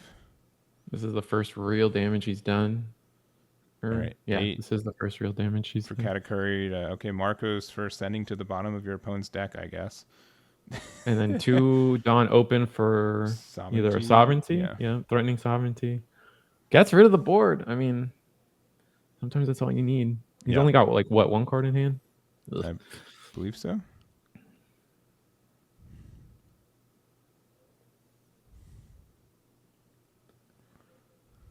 Yeah, one or two for Katakuri, and I believe 3 cards in hand for Zoro. Maybe. Yeah, it 4. looks like 2. I see 2 cards peeking for Katakuri, but it's 3 for Zoro. All right, he's counting out. He counted out 4 Dawn, put 1 under Zoro. So he's got 5 in his grip. He's going to play a Makino to make Izo bigger. Yeah, there's a good chance you just win right here.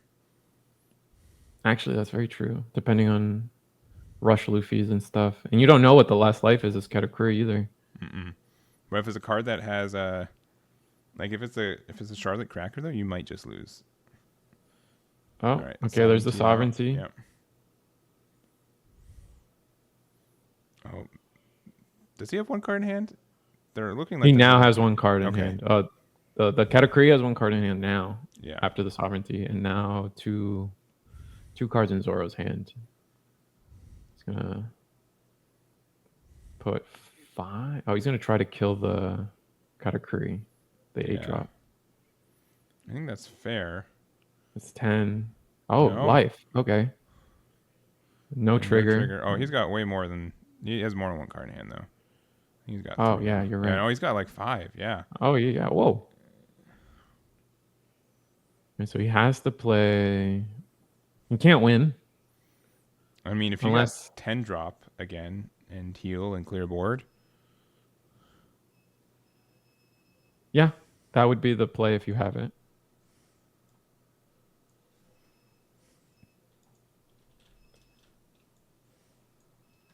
Is there a world where you swing a life? It's 2 cards in hand.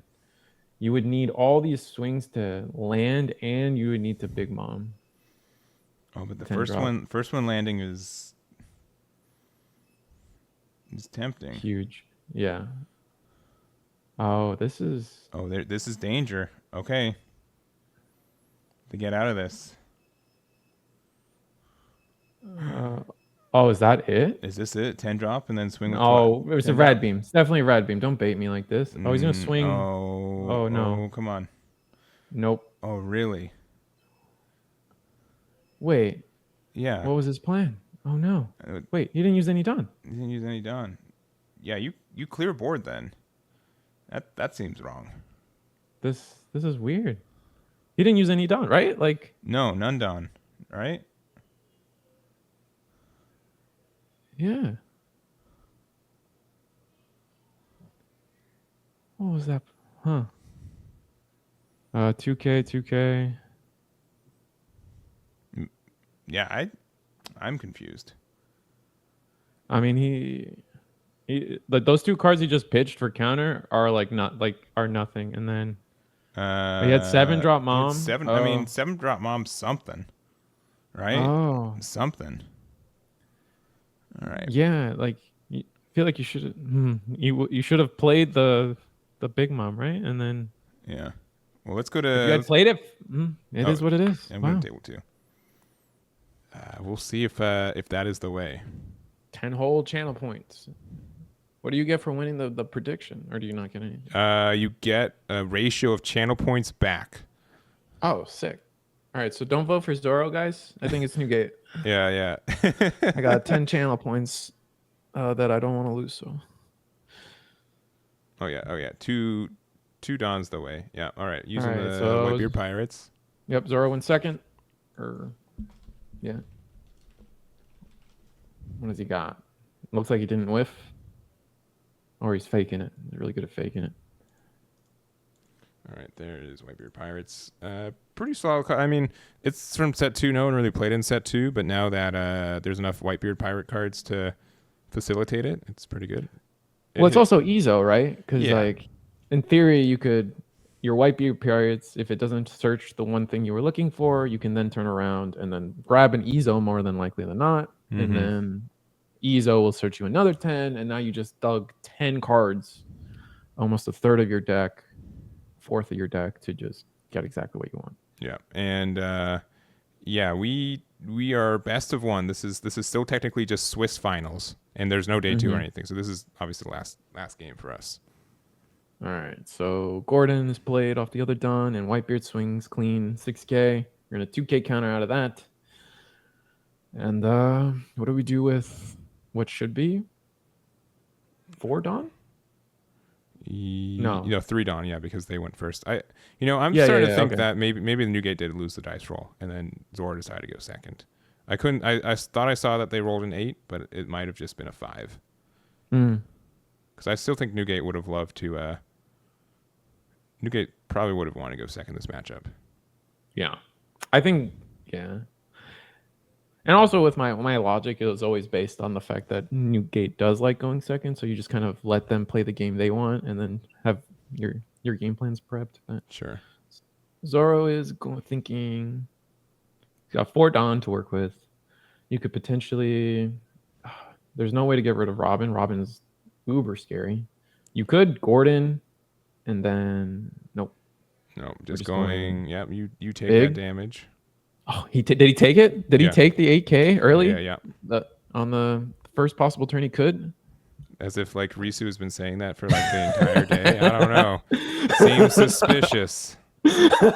Oh no, he's listening. Yeah. No, stop. I'm wrong. Don't listen to me. But this is probably like best turn, I think, is Newgate puts 1 under Robin, get rid of the Gordon. You swing 5K there, and then if you have an Atmos in hand, you just slam that down. Yeah, and I think it's okay to leave the Gordon on here. You're kind of, in a way, you're kind of baiting the Whitebeard player to use their Robin to get rid of this Gordon right here and now. And then that obviously turns the Robin sideways, and then you're free to find your way to take care of it at that point. Oh, but maybe there could also just be a Marco play here too, which is moderately the same thing. It means you're developing another board, right, or a card on the board, right? Then there's a swing. Yep. Yeah, you called it. Gets rid of the Gordon. And you get to leave your Nami or Robin standing. Yes, you do. All right, so this is going to be the 6 Dawn turn for Zoro. We got a ton of cards on the Whitebeard side. I didn't even get to count. Yep. And 4 cards in life for Zoro, and about, I'm going to say 7 8 cards. 4, 5, 6, 7. Yep, you're right. You got it. He did the dice. Oh, he did the dice. See it on the Nami's okay, face. Yeah. Appreciate that, Garrett.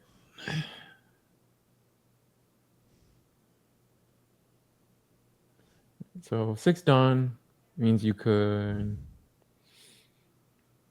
play your own. He hasn't been playing weenies, but that's because he's afraid of the Robin. All right, 6 at lead. You're gonna just 1K out of that. Yep. And then your own Marco, which that Nico Robin is narrowly bigger than, and you don't get the pop there. So just establishing early tempo, hoping to get the Robin sideways eventually. I feel like if you had the Otama, no, you couldn't do it. If you had the Otama, you would have done it. Yeah. Right, you would have gone for the play to get rid of the Robin easily.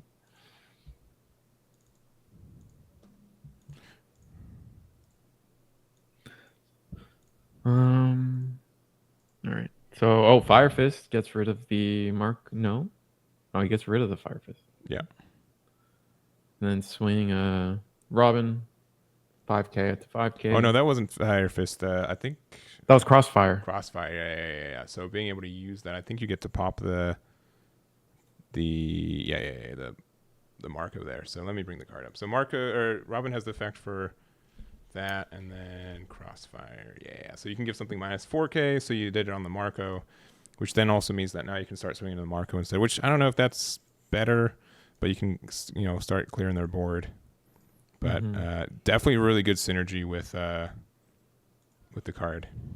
Oh yeah, I remember people using Round Table to clear 8-drop Kid back in set 1 with Robin. And then we're gonna swing 7K Marco at life.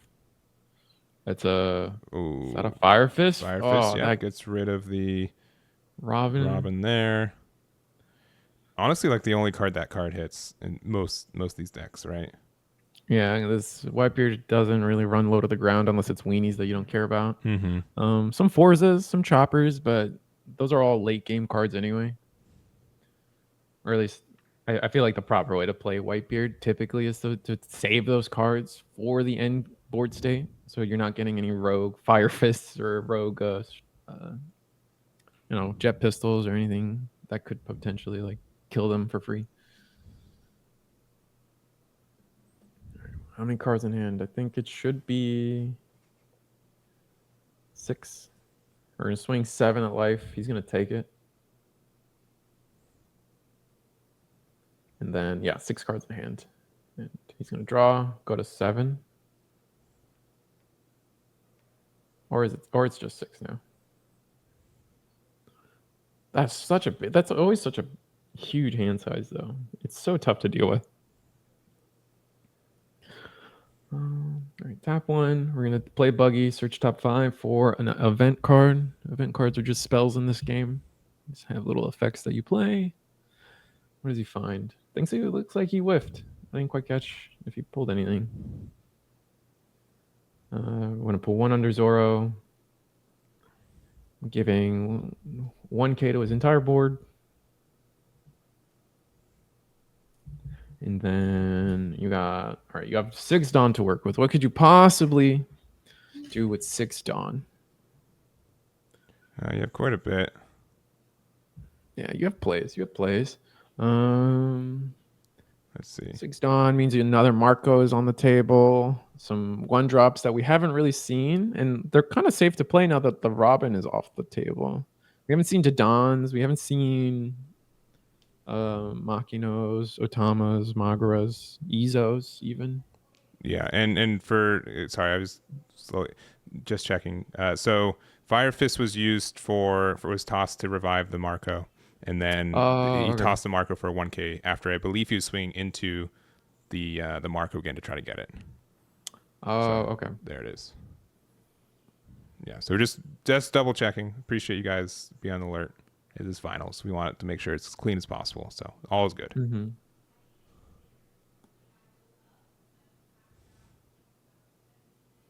All right, he's gonna counter out of the swing with a 1k Atmos. And all right, Marco's going in to. It's going to 7k. It's going to be 7k at either leader or the character Marco on his opponent's side of the board.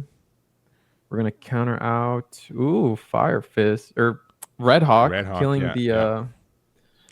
the Buggy in Consolation. And he's just like, all right, well, I need more red event cards, I guess. So we got, Crossfire. We got Fire Hawk, like a Red Hawk. Like Red Hawk is so good. I don't know how Red Hawk isn't more of a staple. Isn't it? It just doesn't have a trigger. Is that what it does? It's not. It's somewhat okay trigger. I think the issue with it is that you can play around it very easily. Like Impact Wave, you can't really make your cards cost more than 3. But since you can pre-stack the Dawn, then you can get out of it, right? Yeah, that's fair. Yeah.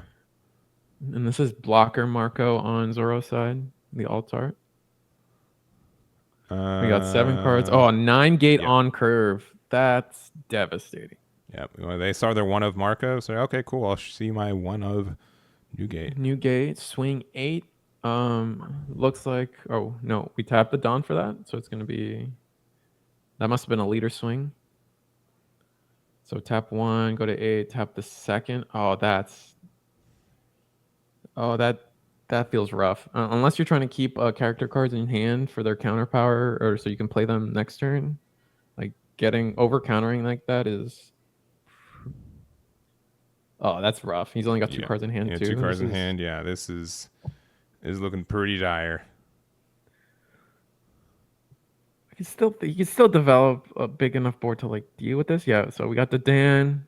All he has to do is live 1 more turn and theoretically just develop all the swings he's going to need. So search top 5 for a 1-drop red character. gets the Ezo, huge. Deciding the order they go back in, or maybe deciding a different play. All right, we take the Ezo. And we still have 6 Dawn to work with? No, this is 10. This is 8 Dawn to work with. 10, yeah. So 2 cards in hand, not a lot. And again, you have an 8K leader, so probably just going to start swinging at their 5-drop Marco. Yeah. But if you got like 3 event cards in hand, there's a really good chance you get it here. All right, so we definitely swing with 5-drop Marco, which isn't a blocker, in 6K. It's a free value. See what happens. He'll be 7K with the Zoro power up. Zoro will swing. That's tough. All right, play the Ezo that we knew he had. 1, 2, 3, 4, 5. Ezo searching for a Whitebeard power its card. Takes the Jinzo Jozu. Which is a 2K, but again, when you have Newgate on the other side with so many swings, it's hard. Like 2K, like a drop in the bucket. 2K doesn't seem like much. Yeah. And still only 2 cards in hand. So what do we do? Put. Yeah, Jozu. We have to try to get It's Jozu, by the way, not Jinzo. Jozu. I corrected myself. I said Jinzo then Jozu, right? No, maybe I double corrected myself wrong. Maybe I'm tired. You're tired. Everyone's tired. Players are tired. It's been a minute. It's been a minute. It's been almost 9 hours. We're gonna get there. Yeah, all of us together. Yeah, the only saving grace here is that you know they can't Newgate again next turn, right? So you're probably going to have to just pressure down their 5-drop Marco, try to get off the board, and then go from there. Yeah, or just get the events out of the hand, because that's huge, right? Like, because if you want to revive the Marco, it's either you're gonna give up Fire Fists, you're gonna give up card points, Rad Beams.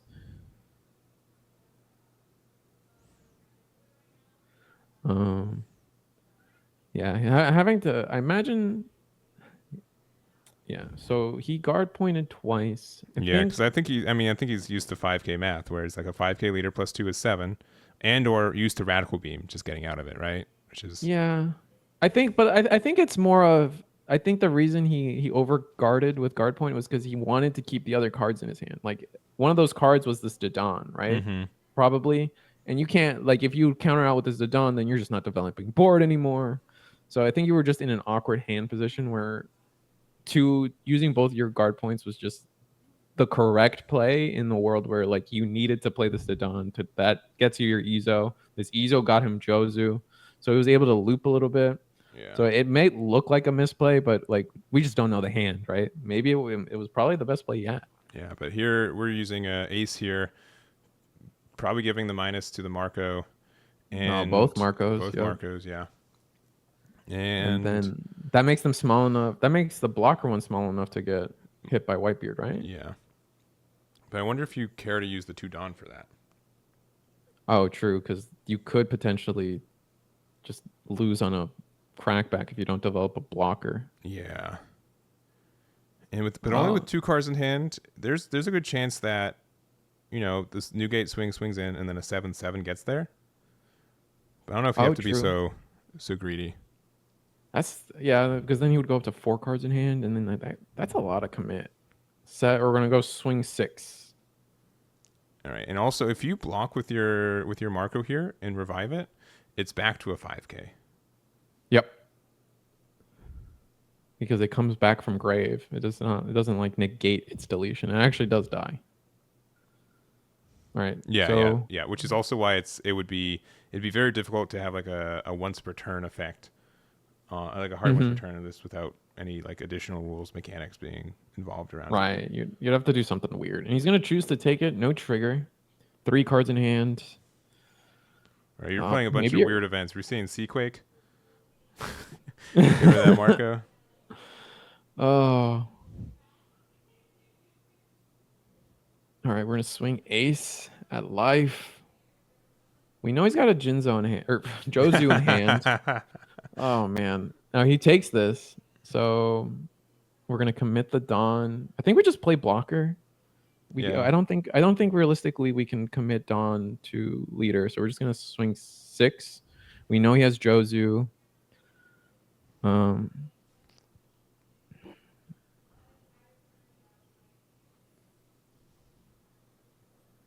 Okay, yeah. Okay, 7. Swing 7. Okay, but that's the same as swinging 6 in this world, I think, just because you can block. There's But guard point. Yeah. Okay, I guess he's valuing having the Jozu in hand. Yeah. All right, pass. Oh, this is a scary situation for Whitebeard. There is a number that wins, I feel. I think so too, but I don't know if Zoro can produce that number. Fair. I don't.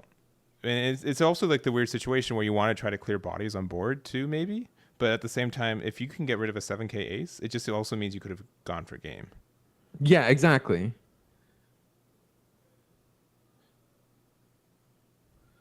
Man, what do you do? That's for me. My pitfall in this game is in One Piece in general is I always feel like I am dead the next turn earlier than it's actually true. So right here I'm Zoro and I feel like I have to win this turn. Yeah. If I was him, I feel like I have to win this turn, so I'm just gonna play to try to win. Yeah, which is why he's starting with the Marco blocker, just saying, you know what, I recognize this is either the last turn of the game or second last turn of the game. Mm-hmm. All right, so we're setting 2 Dawn aside. All right. I mean, committing Dawn to the Dawn doesn't make sense. But if you have a Magra, maybe even a Makino, you could bump up this Izo real fast. We swung Zoro 6. And yeah, so 6. Oh, we're 6 just and 10. shoving the rest under Marco 7. So you need 11k to get out. All right, 11k to get out. Does he have it? All right. Rad Beam, the one 10. of. Yep. That is 7, and that is 11. Oh, there we go. And that's game. Early fist bump. Garrett Farrington taking it. He's your another guard point in hand, even if. Oh my god! He didn't have the Dawn. Oh man! Oh, he got it. All right. So Garrett Farrington's the winner of the biggest online One Piece regional, right? I believe so.